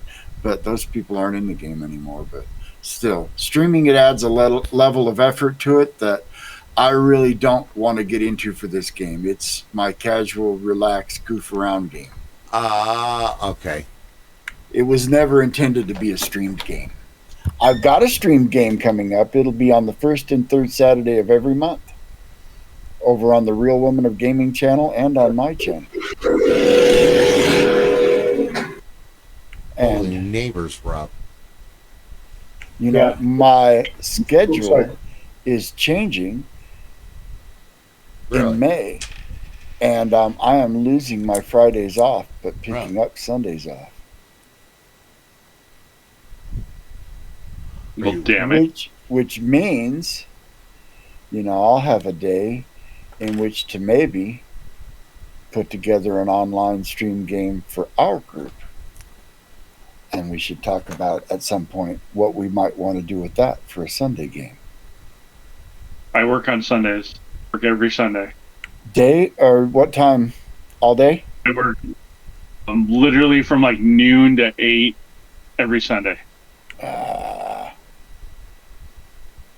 Well, Sorry. I wouldn't be able to get you into that, but I still might entertain doing something on Sunday because now I'll have that day free to do it. Because it will be a day where I'm home by myself because the missus will have to work Sunday. Huh. So, but it's something something just to throw out there. I'm down. Rob? But Kris? The Sundays, I think we could do something. The one I really want to, I want to get the information for us, and if you're going to be streaming the women's program, I want to get that over to Isabel. I think she's kind of excited about the idea of an all ladies program. I think she wants to see it and see how it goes. I think that would get her excited. Single ladies. The only thing I have to ask is how old is she? Because Twitch has a minimum age as part of their terms of service. So she would not be able to make her own Twitch account. She would have to watch on somebody's that was old enough to meet the terms of service. So I'd have means to set if her you had up a Twitch account, she could watch on yours. Okay. Not that I have any problem with her watching. It's just if Twitch discovers, they'll ban her account. Right. So what I would do is talk with Zach. We'll see about setting it up. If for nothing else, I'd like her to be able to see it because she's excited about the idea. You know, what? There's all girls that game together? This is great. So I want to show her that by all means, she's got the opportunity to go out there and just have a field day. And it doesn't have to just be with a bunch of us crazy old men. Yeah. Now, here's another curveball I'm going to throw at you guys. At some point, for our Saturday games, as game master, I'm going to let somebody else take the reins and step behind the screen. Because I think we've got other people in this group that could step up and be good game masters. I'm not willing to give up the reins immediately, but I have ulterior motives down the road when I might say, well, that wrapped something up, and turn to somebody and say, hey, why don't you run something? And there are a few of you out there I would do that to. Bill, you're on the list. We should be rotating DMs anyway. Oh, wait. My son, who I don't know if he's ever actually game mastered, I think would be decent at it too. I'm probably going to put him behind the 8 ball at some point. What'd you say, Kris? You're on the list, Bill. My last DMing Shadowrun endeavor was a total disaster. Well, it wasn't a total disaster. They were having fun, but... That's rule number 1 of gaming. If you're having fun, you're not doing it wrong. I was just burned out. I'm just so tired of DMing. You do get game master burnout. I do. Yeah. I'll run a game and I'll get to the point where it's like, I really don't want to run the game again this week. And then we get started and everybody had a great time, and at the end of it are like, wow, I'm really glad I went ahead and did that. But, you know, going into it, it's like, it's kind of like playing a gig at a bar. Every Friday, it's like, oh man, I got to go out there and play that song again. There you go, dance. I would rather foster Ed and Clay, who have expressed passing into, well, Ed's serious. I would never make somebody who didn't want to do it. But if they express interest in it, I cultivate that. Absolutely. Because I think there's a certain kind of rush you get from being the game master that you don't get from playing. And trust me, I get in a lot of playing. I play in online games and stream games, so I get this is lately I haven't been behind the game master screen much, so this has been a good opportunity for me to do it in person, though, the way I always did it in old school. Yeah, this is very therapeutic for me to be gaming and playing instead of DMing all the time. Because they have a term for that. It's called forever DM. Forever DM. And I've been a forever DM. I don't want to know what's in the next room anymore. I don't want to know what I like a mystery. That's why I look forward to every game we play each month. Ed and I talk about it all the time.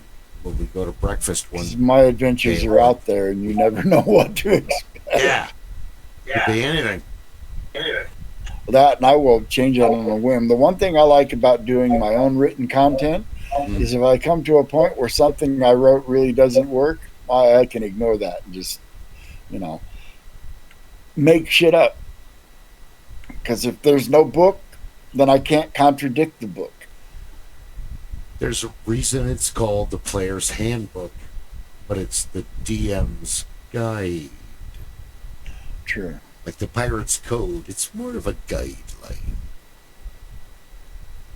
Because people ask me, how do you prep for your adventures?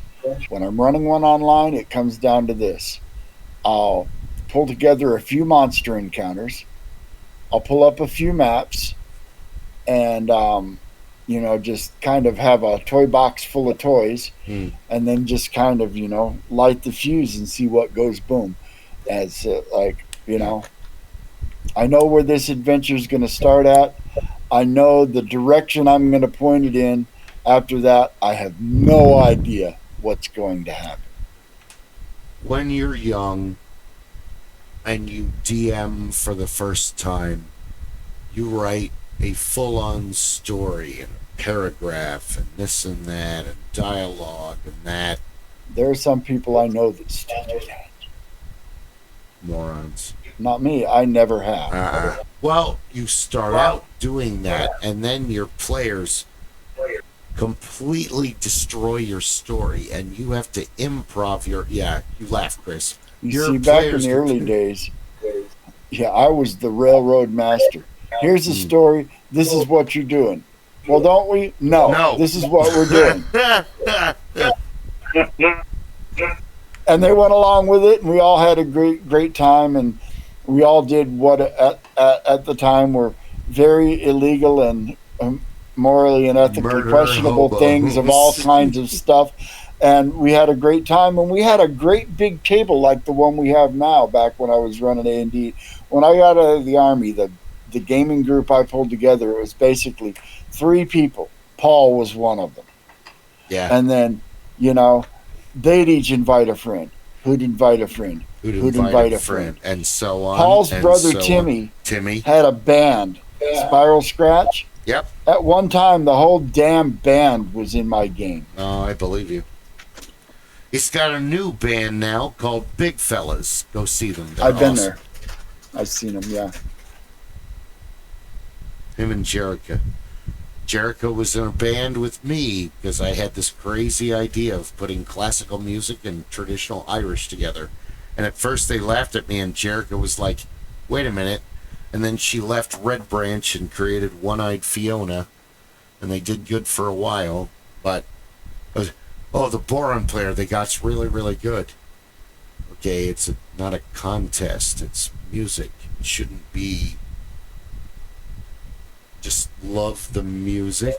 That's how I feel about it. Who's the best band? It doesn't who's matter, your just favorite band? Yeah. There is no best band. There is no best. You could quantify it with numbers. Who sold the most records? Michael Jackson.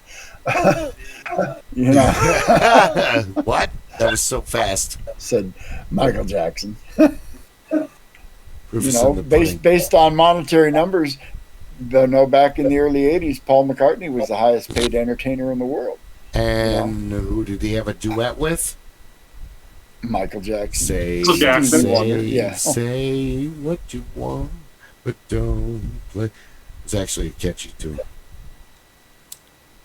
Michael Jackson had a lot of catchy tunes. Hell, he recorded a rock tune with Eddie Van Halen on lead guitar.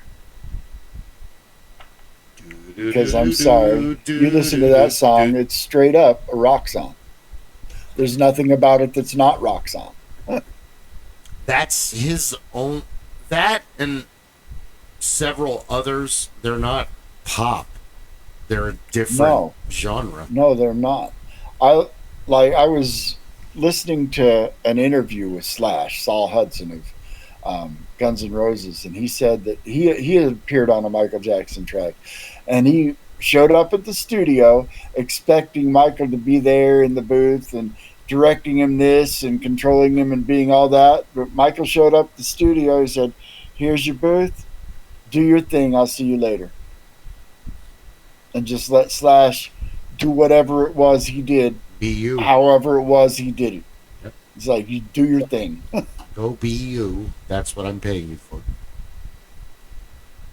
And, yeah, he's a rocker, but you don't turn down being on a Michael Jackson record. You just don't. Not if you want to. It's like you don't turn down working with Prince. You just don't. Not unless you're entirely sociopathic and looking to torpedo your career. How to destroy your career. I remember. Go ahead. Do you know who worked with Prince? Kevin Everybody. Smith. I Kevin wouldn't Smith. doubt that. Wouldn't doubt Kevin that. Smith made a documentary about Prince Really? that never saw the light of day. Because Prince put the lid on it and didn't want it released, probably. Prince Well- and Weird Al Yankovic had a feud. Yes, I think I remember that. But no, Prince invited Kevin Smith to come out and do a documentary at Paisley Park, Minnesota. And they literally filmed Prince talking with fans talking about new music and religion. And I'm like, holy crap. Whoa. Wonder what that looks like. And Prince then it never saw the light of day. is a completely unique artist. He's up there with Tom Waits and PJ Harvey. I mean, Annie DeFranco. There's so many artists Yeah, that don't fit into. they're icons. Yeah, They don't Bowie, fit into a genre. you know, even Billy Joel goes from one genre to the next to He was in a heavy metal band before he went solo. Attila. So Piano the Man true is- greats don't fit into a genre of music, and that's why I listen to a little bit of everything. You kind of have to. really. I've recently discovered this Canadian gentleman by the name of Johannes Lindstedt. He plays Spanish guitar, and he is amazing. Very And where did I discover him? From a video game soundtrack. Tropico 5, the Banana Republic simulator. Tropical 5. Like and Seriously. subscribe, folks. The music to those games was amazing. Mm. There's another video game out there called Evil Genius. I And love they brought- that game. Sorry. I've got the game, I've got its sequel, and I've got the music. The music for that game was that, early 60s, really rich swing spy music Yeah. kind of stuff. It's like The Incredibles. I have the Incredibles soundtrack on my phone. Yes. The soundtrack, because I just love that music. That's my all-time favorite music. I love it. Da, da, da, da, da. It's showtime. I was trying to put him on before we hit. It doesn't matter. But it's jazz, dude. It's there's so many band, The Doors, The Grateful Dead. There's so many band, Joy Division, and Joy Division just got accepted into the Rock and Roll Hall of Fame. So did Iron Maiden. Why didn't So this did Billy happen? Idol. Why didn't this happen decades ago? I don't know, because the whole Rock and Roll Hall of Fame is whack. It's Wu-Tang Clan got in this year. They're great, but before, Like I said, I don't call it the Rock and Roll Hall of Fame. It should just be called the Music Hall of Fame there you go. or the Popular Music Hall of Fame, because it's not just rock and roll. I mean, I really don't give a shit who they put in there. I know some people that are upset. I have a coworker that's upset that anything that isn't absolutely rock and roll is in there. It's like, well, you kind of need to get over it, brother, because it's a private entity. They're going to do what they want, and getting yourself upset about it isn't going to change their minds. And that's bullshit. I call bullshit because rock and roll is blues, country, western, folk, pop, rock, hard rock. It's so you know. Rock Even and hip roll hop is here to samples stay. rock music. Yep. And so, yeah, I have no problems with, Run DMC and Wu-Tang. Wu-Tang is epic. It's some good rap music. And, it took me a long time to get into rap music, but I am now. The worst thing about rap music now, it has none of the innovation or class of what you had said. Let me reiterate: KRS-One, Run DMC, the Fat Boys. Yeah, it's not the same kind of music. I feel the same way about most music nowadays. The country music I grew up listening to in the 70s and the 60s is not the same thing they're playing on the radio today. The rock music today is all kind of homogenous, whiner rock glop compared to what. And it's not that the music has gotten worse, it's that the radio industry won't play the stuff that doesn't all sound the same. And so you're going to get stuff that all sounds the same. Because if you just do a random search on YouTube, you're going to find some pretty cool stuff. Because it's wrong to say, well, all modern music sucks. Well, George Ezra's pretty good, and Cage the Elephant's there's pretty a good. lot of really good Saint new Motel, bands out there. And they're making sounds. Revivals. There are bands out there that make sounds that sound like they should have been in the 70s or in the 60s or in the 80s. Yeah. So people that say they don't make good music anymore, yeah, they do. You're just not going to hear it on the radio. Yeah, there you go. Yeah. That's become... Get yourself a music streaming account and start exploring all the weird stuff, I hate to say it, but that's one giant loss of Paul. Boy, check this weird fucking song. This is an if you want, I'm the same kind of person. I'll start sending you music recommendations. Please do. Give me weird music. Chris will attest to this. We found this band called Volbeat. Oh, yeah. There's an album called Outlaw Gentlemen and Shady Ladies. And every song on the album is about an actual historic person from the Old West. Oh, gosh. Most of them. There's one about a haunted hotel and a couple of others, but there's a song about Black Bart. There's a song about the hangman. There's a song about Doc Holliday. There's a song about Lola Montez, who is a woman who is an actual historical figure. She was a prostitute. Yep. She was a dancer. She was a spider dancer. But go check it out. It's a great album, and it's kind of got a country and western tinge. There's one song where they do it with acoustic guitar and upright bass. You can actually hear the thing slapping. Can't get that sound out of an electric bass guitar, or even like a flamenco or like a mariachi bass guitar doesn't even make that kind of sound. The mariachi. No, the big fat mariachi bass guitars. Yeah. No, I know that one you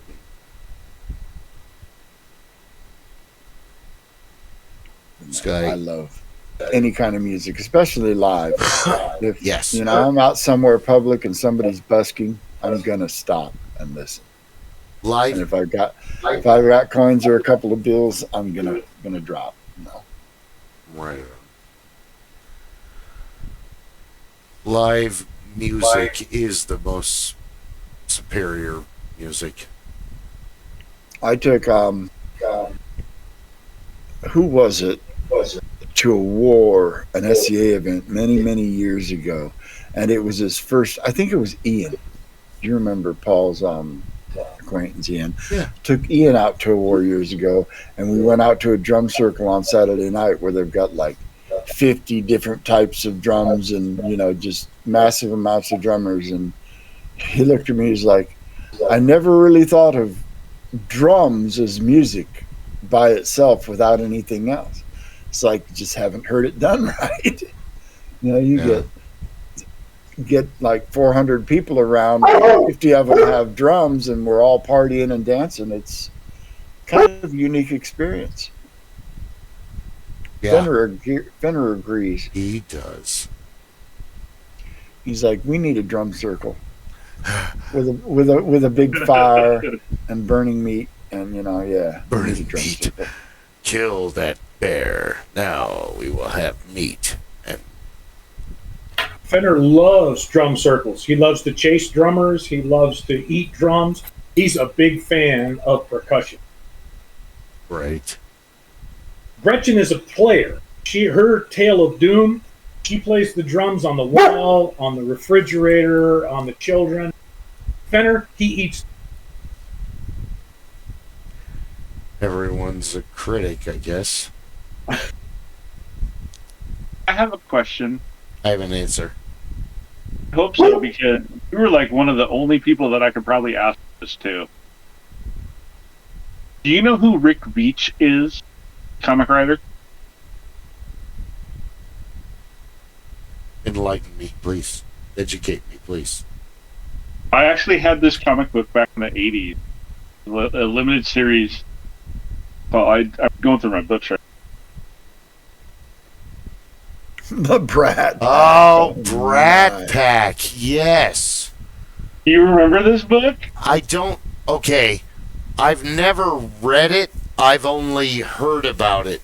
Where the main superheroes of the city decide to kill all of their sidekicks to get new sidekicks. And I remember the Batman guy is called the Minx. And he's like, gay Batman, and he's... The individual books back in the day, and I lost them over the years.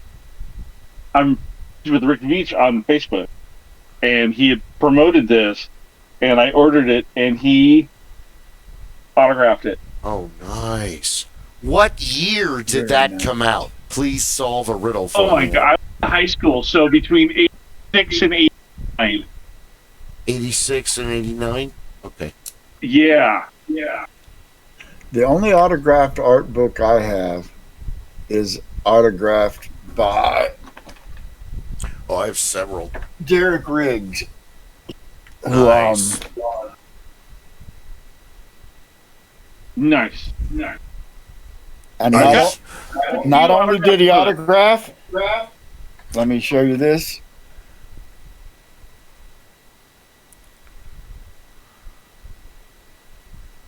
He drew me my own personal Eddie. Nice. Well done. So I have my own unique Eddie drawn on the inside cover from Derek Riggs. That's like one of my golf clap. one of He's my going to be at Horror prized Fest this year. possessions there. He's going to be probably where? got some good ones here. Be at Horror Fest in October. The show that I'm going to be security at for my friend. Beginning or end of October? Nice. Beginning October 2nd through the 4th. All right.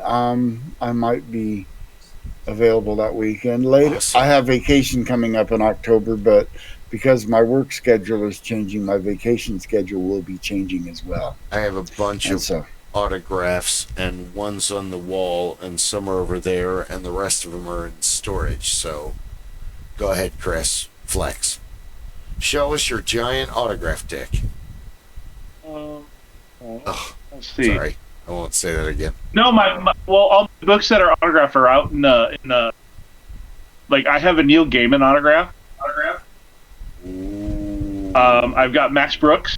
very nice. I got Peter Klein's. He wrote Well done. X Heroes, but in League versus Zombies. And then anybody who likes in the group.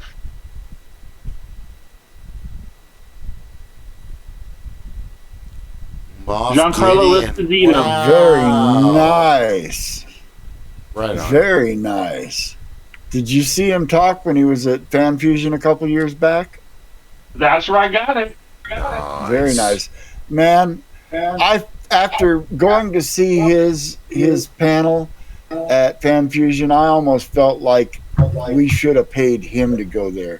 It was like a Tony Robbins, motivation session kind Wow. of. You came out feeling empowered by the guy. He was just that kind of guy. Right on. Yeah. And then this one was from last year. Jay from Clark's. Nice. It's amused. Me and Fat This one Bitch. took me about a half an hour to get. Apparently. This, on the other hand, about 2.5 hours of stand. Oh man, yeah. Awesome. And I actually gave him Stand Adventures comic book. Oh, So he good. has Stand Adventures comic book. Chasing Amy, Clerks, Mallrats, Dogma. Jay and Dogma. Silent Bob Strike Back. Jade Silent Bob. I like when they Jay go and Epic villain Cockknocker. Cock. Great episode. Played by the legendary Mark Hamill. And Oh no, not again! If you know, you know. no, you know. That's right. Yeah. So I was hoping to get somebody this year, but there's no celebrity that I want to see this year. Yeah, I'm not Maybe going to Fan go ahead, Fusion this but- year, but they've got some celebrities I want to see. The one I wanted to see, but I really didn't, want to pursue it was when Dick Van Dyke was here last. Yeah. He's like one of my all-time heroes. We don't. I even like to believe I was named after his character from his TV show, Dick. Rob Petrie, comedy writer for the Alan Sherman Show. Chim chimmery, chim chimney, chim chim chim. Yeah, you know how much his autographs were? They were like almost $200. Yeah, that's why I didn't, but I would have loved to meet him. I would have paid for a picture with him. But after previous years and some of the disasters that the con had visited upon us chasing autographs, we decided that we're not doing that anymore. Hey Stella, supercalifragilisticexpialidocious. Why are you messing with your cat? Because you can. Because she did that thing where she has been asleep an out 2 hours and then just woke up and looked at me like, what time is it? Where am I? What's going on? I don't know what's happening. Panda's right down here by my feet, curled up asleep. He frequently sleeps next to me. He heard his name and he looked at me. Now he's going to come bump his head on my leg. Cats. Gotta love them. They twitch. You have to. Otherwise they'll kill you. Tickle your butt. Oh, we're done. In your sleep. You know, We're if they were bigger, they would have just killed you anyways. Oh, yeah. Totally. No, we can scratch behind that one part of the ear that they can't get to.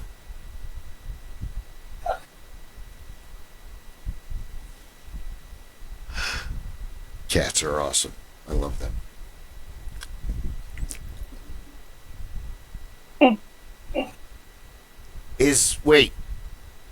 Enlighten me. Is Fan Fusion coming up? Yeah. It's right around the end of May, beginning of June. It was, they used to call it Phoenix Comic Con until San Diego got a huge Schwartz and decided that they would sue anybody that called their con a Comic Con because we own Comic Con. That's why it's Phoenix Fan Fusion. What? Yes. San Diego Comic Con started suing other conventions that tried to call themselves Comic Con. When did this happen? A few years ago. I hate this. Go look back when Phoenix Fan Fusion, I think they called it something else one year. And then they settled on Phoenix Fan Fusion, but it was because the San Diego wankers had a pissy fit about the name. Yep. I remember that. People. It was literally like 10 years ago. It wasn't that long. Thank you. Martian Cat says it was called Phoenix Fan Fest before Phoenix Fan Fusion. Yep. And that was the first year after it was no longer Phoenix Comic Con. Phoenix Cactus Comic Con. No, that was the first those one. are science fiction conventions. Those back in the day were an entirely different thing. I try to tell people that conventions that we grew up going to, what we have now are expositions. They're not conventions, they're expositions. You know, there are little subgroups within it that are convening together, but it's more of an exposition, because back in the day, you'd go to a science fiction convention and it'd be people all hanging out in a hotel, geeking out together. The big celebrity would be the guy that drew the art for the cover of the science fiction novel everybody had been reading, or maybe the guy that wrote that science fiction novel. And if you weren't in the science fiction fandom community, you would have no idea who that person was, and you wouldn't care, because it was just a hotel full of nerds nerding out. And, it still is, but it's gotten to a different scale. This guy was an extra on the 4th episode of Battlestar Galactica Season 2. Sorry. Yes. Remember that guy? The movie Galaxy Quest covers that really well. Yes, it does. And Con Man with Alan Tudyk. Tudyk, excuse me. Alan Tudyk. He's brilliant.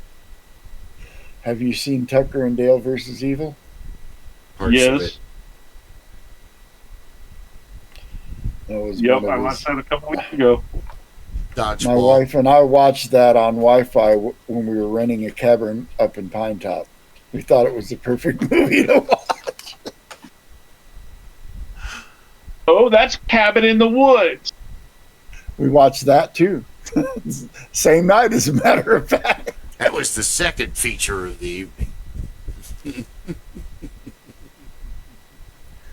And now... It's like, we're renting a cabin in the woods. Let's watch scary cabin movies. How about The Evil Dead? No.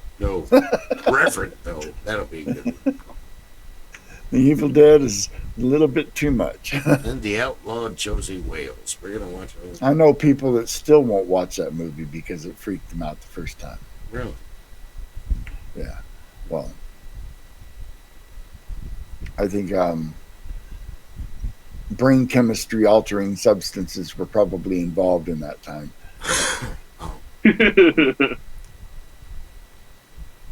Those and so somebody went on an unpleasant journey, shall we say, fueled by The Evil Dead, and so they're traumatized by it. Yeah, you gotta have fun with that movie. You can't. Oh, poor soul. The Clint Eastwood movies, the old spaghetti western. Yep. Which one? The Outlaw Josie Wales, High Plains Drifter. A Fistful of Dollars for a few dollars more. The Good, the Bad, and the Ugly. Do you know all three of those movies are free on YouTube now? I did not know that. Do search but those are all the same character, right? Yeah. The Man with No Name. Yeah. I don't know if they were all the same director. You know where those were actually filmed? Italy. Spain. No? You know why they were filmed in Spain? Because that's where the train was. And all of the Old West movies you see that have a train, all those spaghetti westerns, it's the same train in all those movies. And they filmed it in Spain. All of them. Yes, it was Italian movie companies that did it with Italian actors and crews, so that's why they're spaghetti westerns. But, a lot of it was filmed in the deserts of Spain, which look a lot like the southwestern United States. I've been there. They actually have a comic book series about the Man with No Name. Really? And I grabbed one of the volumes a couple years ago for my stepdad. He didn't want it. Kept it.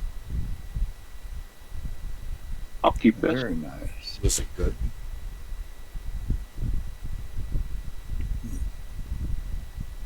Was it good, Kris? I don't know. I haven't read it yet. It's sitting in my thing. Sitting in my stack. Well, somebody had mentioned the so I'm like, all right. The real question is, The Good, the Bad, and the Ugly, all those movies are good. Have you seen Pale Rider? Yeah, I actually saw that one in the theater while I was in Europe. I liked that one. Forgiven. And That's another the one where he one of my favorite ones. ends up painting the town red. Pale Rider was the one where he was the ghost sheriff that came back to do revenge on the town. I love that movie. Nothing like a fine piece of hickory. After he beats the shit out of like 6 guys with an axe handle. The Preacher Man, Pale Rider. Mm-mm-mm. Has anybody here ever seen the parody western Rustler's Rhapsody, starring Tom Berenger? Yeah, a long time ago. Oh, Mr. Wiggles. It had Andy Griffith in it as well. What I liked best about it is Andy Griffith was this colonel.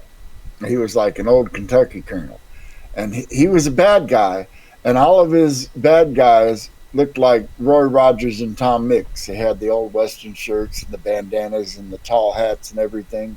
And he met up with another colonel that was a Confederate colonel, who him and his boys all looked like they come out of a Clint Eastwood movie.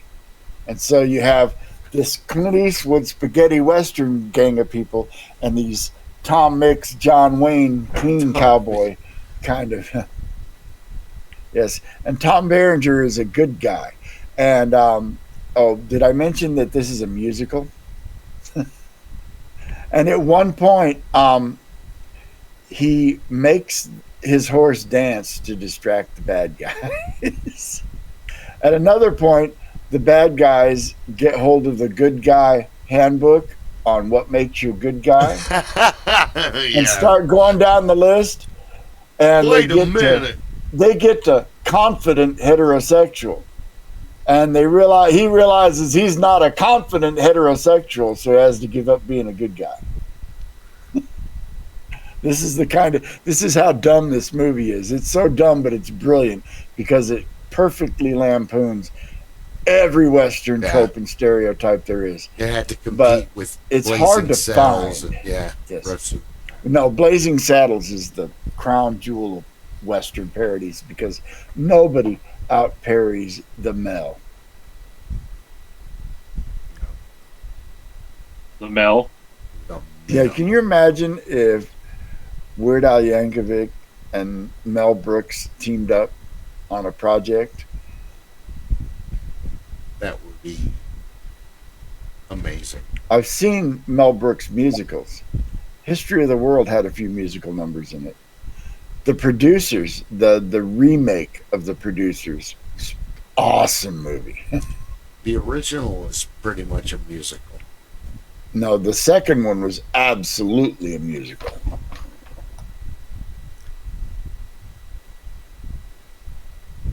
Most of, well, I mean, okay.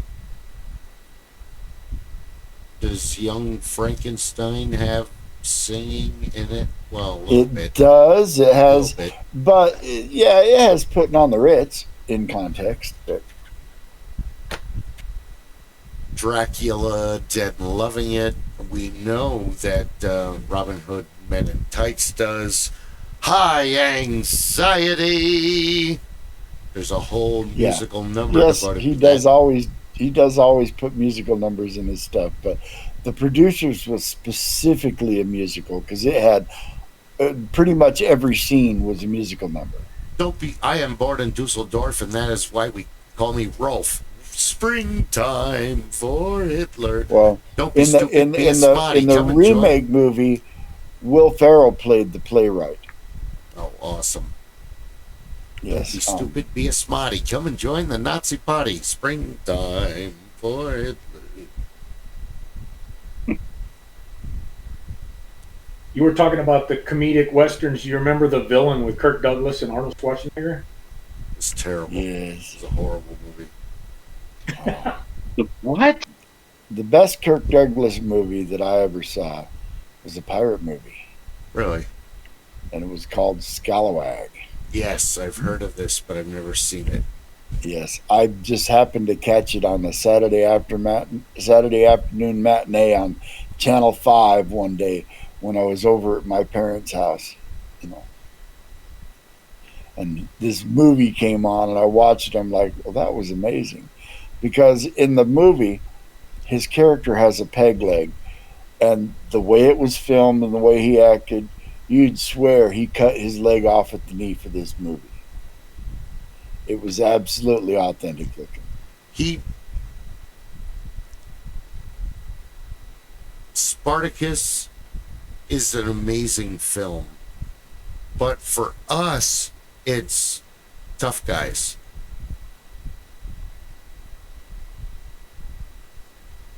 Tough Guys is a good movie. Kirk Douglas is a legend. Kirk Douglas and was it Burt Lancaster and Dana Carvey and what's his name from The Good, the Bad, and the Eli Wallach. I'm Leon B. Little. Write that down. I killed so many men, and in 1948 I was paid to kill you, and I've been waiting 50 years to kill you.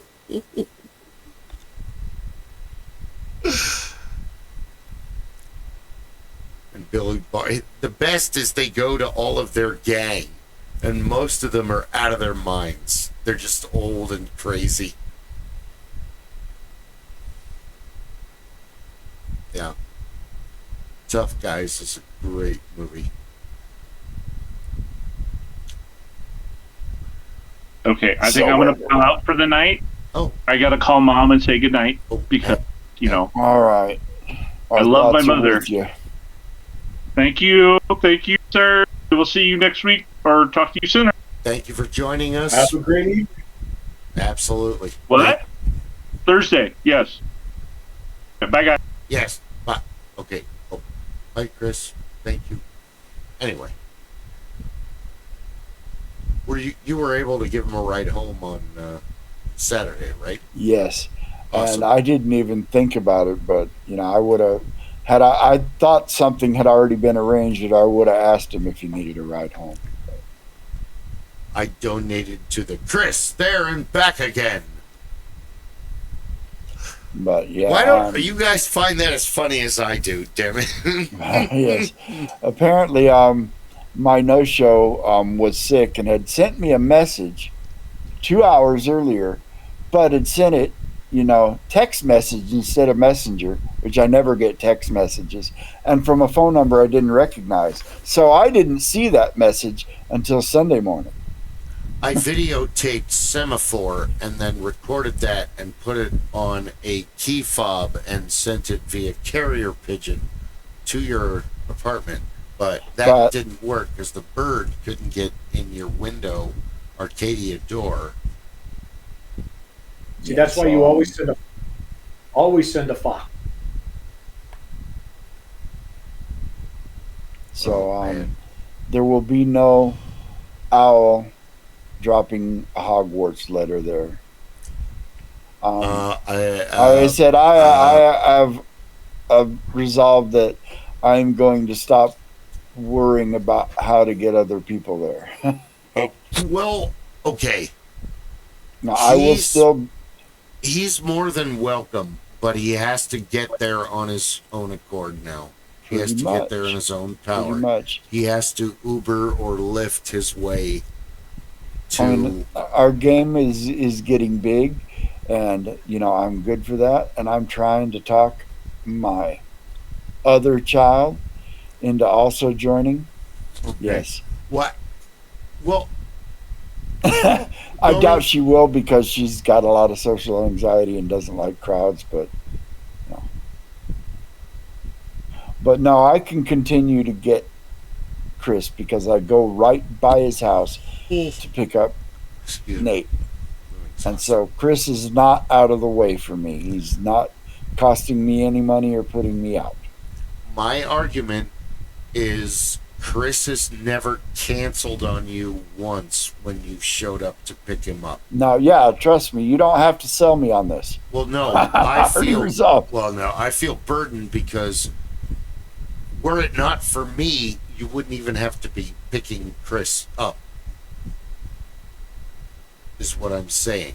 So I'm always grateful that you do, because otherwise I'd have to come all the way from Northeast Phoenix to go to the west side and then come all the way back. That's where my thing is that, and I'm not going to drop names because the person isn't here to defend themselves, but You don't have to do that. you just assume, you know, a lack of courtesy, and that you don't understand the, that I said,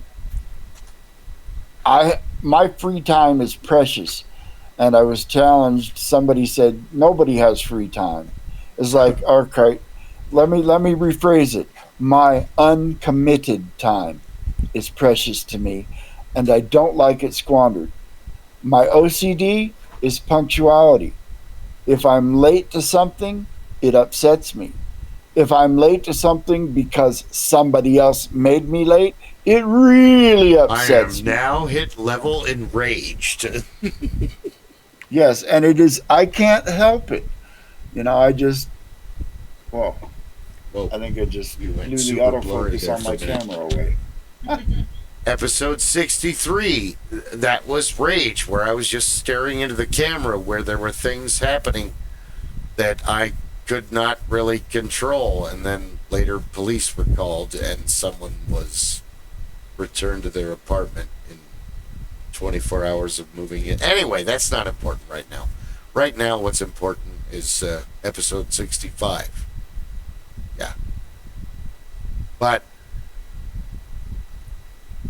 I feel burdened in you having to pick him up, but like you said, you go right by his place.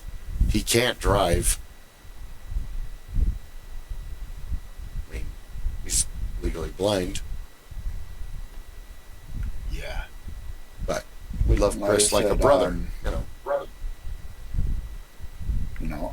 I don't ask anything of him for that reason, because one, I'm going right by there anyways, and two, I volunteered. Yeah. I won't say that that's the same situation on the other hand, and it's been. This isn't baseball. You shouldn't have got 3 strikes. No. But people I believe that things like our little gaming group, this is a social invitation, and if you're invited and somebody makes accommodation to you to include you, then it becomes an obligation, not an invitation. You've asked for a seat in my car to get where you're going, and I had to turn down somebody else in order to accommodate that. And the person I had to turn down, somebody else paid for a paid ride to get them there, which they would not have had to do if not for the non-committal. And so, one person put 4 people out and made me late to my game.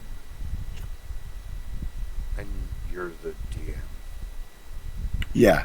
It wouldn't have mattered if I was a DM or not. Late to something is Late to something. It's late to something. It's my OCD. It's the thing that just drives me nuts. No, I'm The sorry, Army I'm late. and working in radio both did that to me.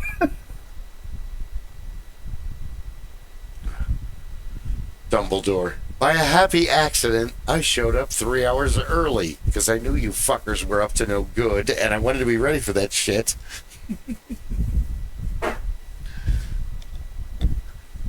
But that being said, I think we have a good group, a mix of veterans and new people.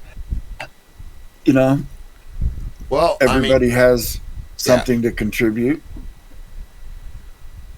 You guys seem to all get along. You don't butt heads on what to do.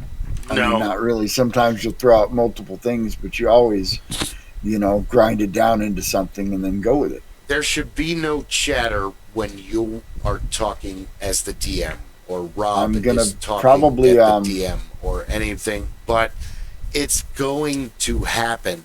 But for the most part, we all shut up and immediately listen to you when you're narrating. The DM. You yes. gotta listen to the DM or you don't know what the fuck is going on. We one of the things I perpetuate, and it was told to me in the 90s, and it's something that I've kept on, is other DMs have said, never had a group before that made a group fund. That's weird. But it works for you guys, so okay.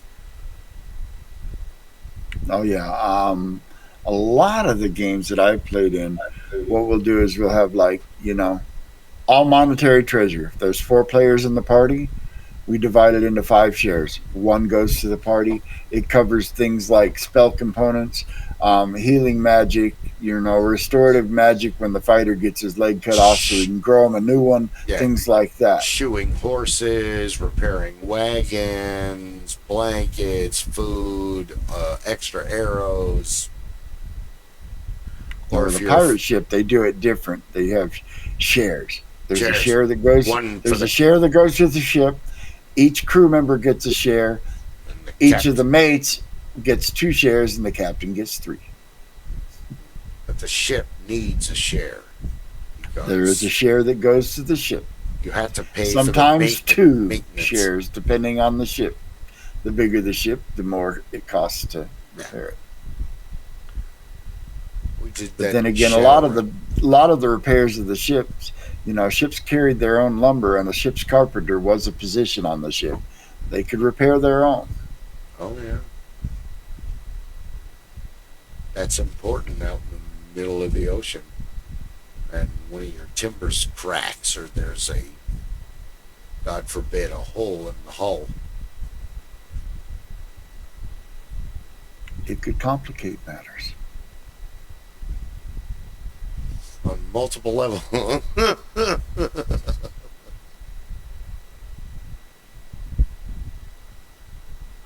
All right, so where were we? Where do we start this off at? Episode 65, Part F.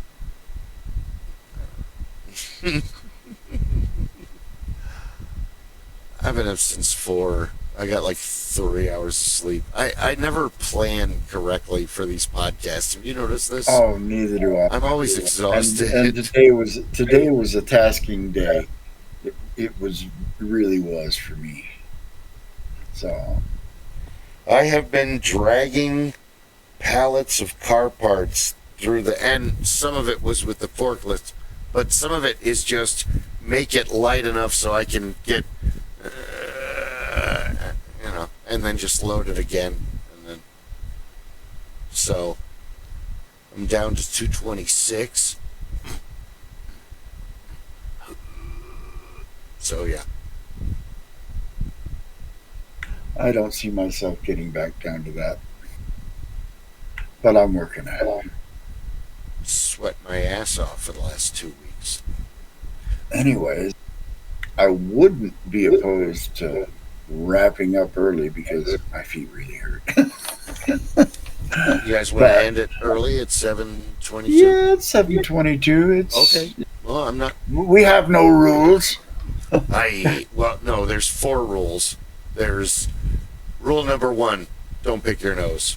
Rule number 2: don't eat on the camera, please. Rule number 3. I really don't like doing that. And rule number 3.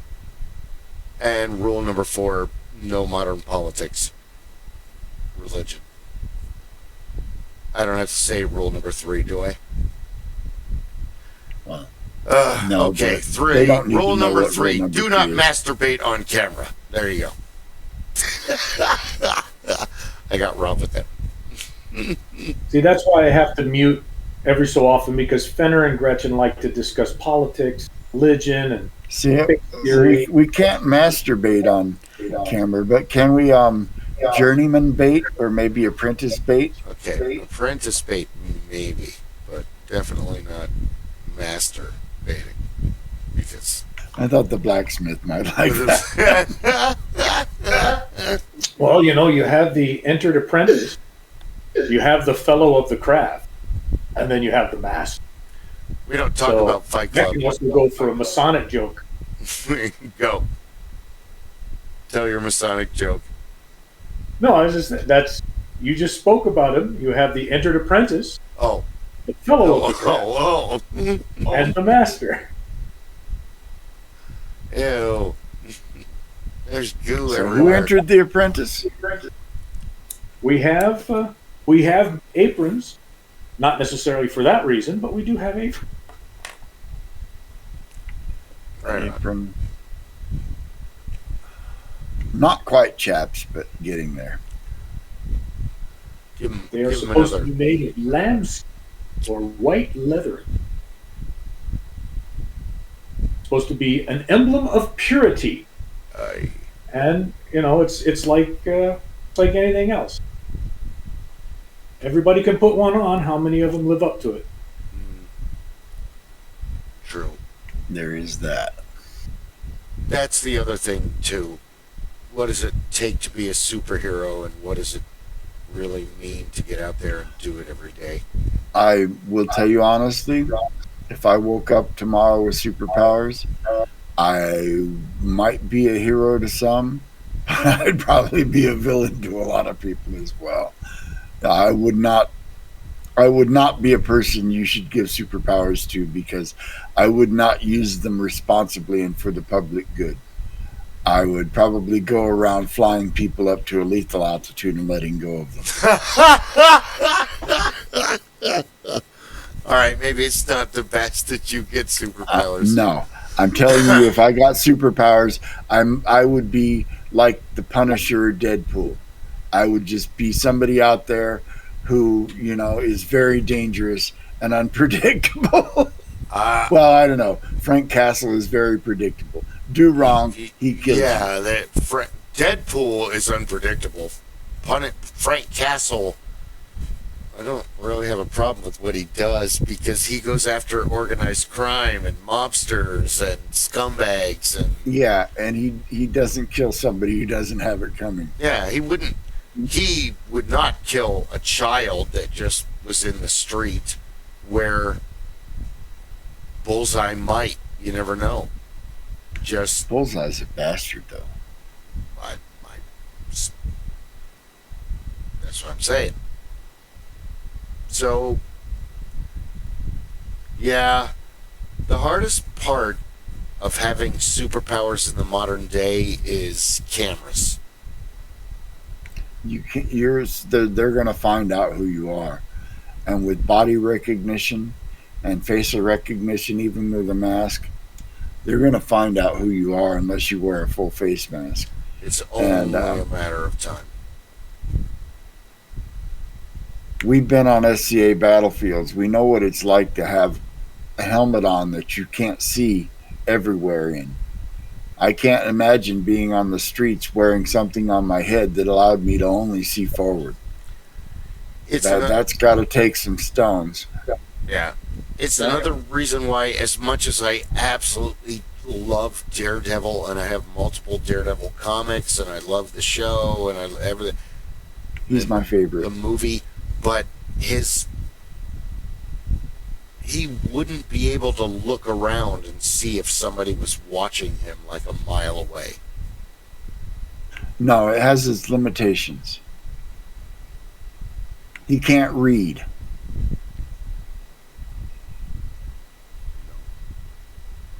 Although I've seen comic book portrayals that said he can tell the difference between the ink and the uninked part of the page, but I think that's just comic writers getting a little bit full of themselves with the way the power works. He's a superhero that has a handicap that has found a way to overcome it somewhat, but it's still a handicap. It still has its limitations. He's the you hand him a bill, he can't tell you if it's a $1 bill or $1,000. He can't, because they all weigh the same, they all smell the same, they all feel the same. It's only through his sonar that he might be able to tell you. Might. Yeah. But things like that, that's a limitation.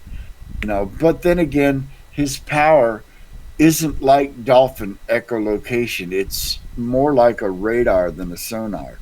It's not echolocation. It's not a ping. It's just a spatial awareness that paints a picture of his immediate surroundings, as I was given to understand it in the Handbook of the Marvel Universe. You're not wrong. You're exactly right. Yeah, Daredevil is.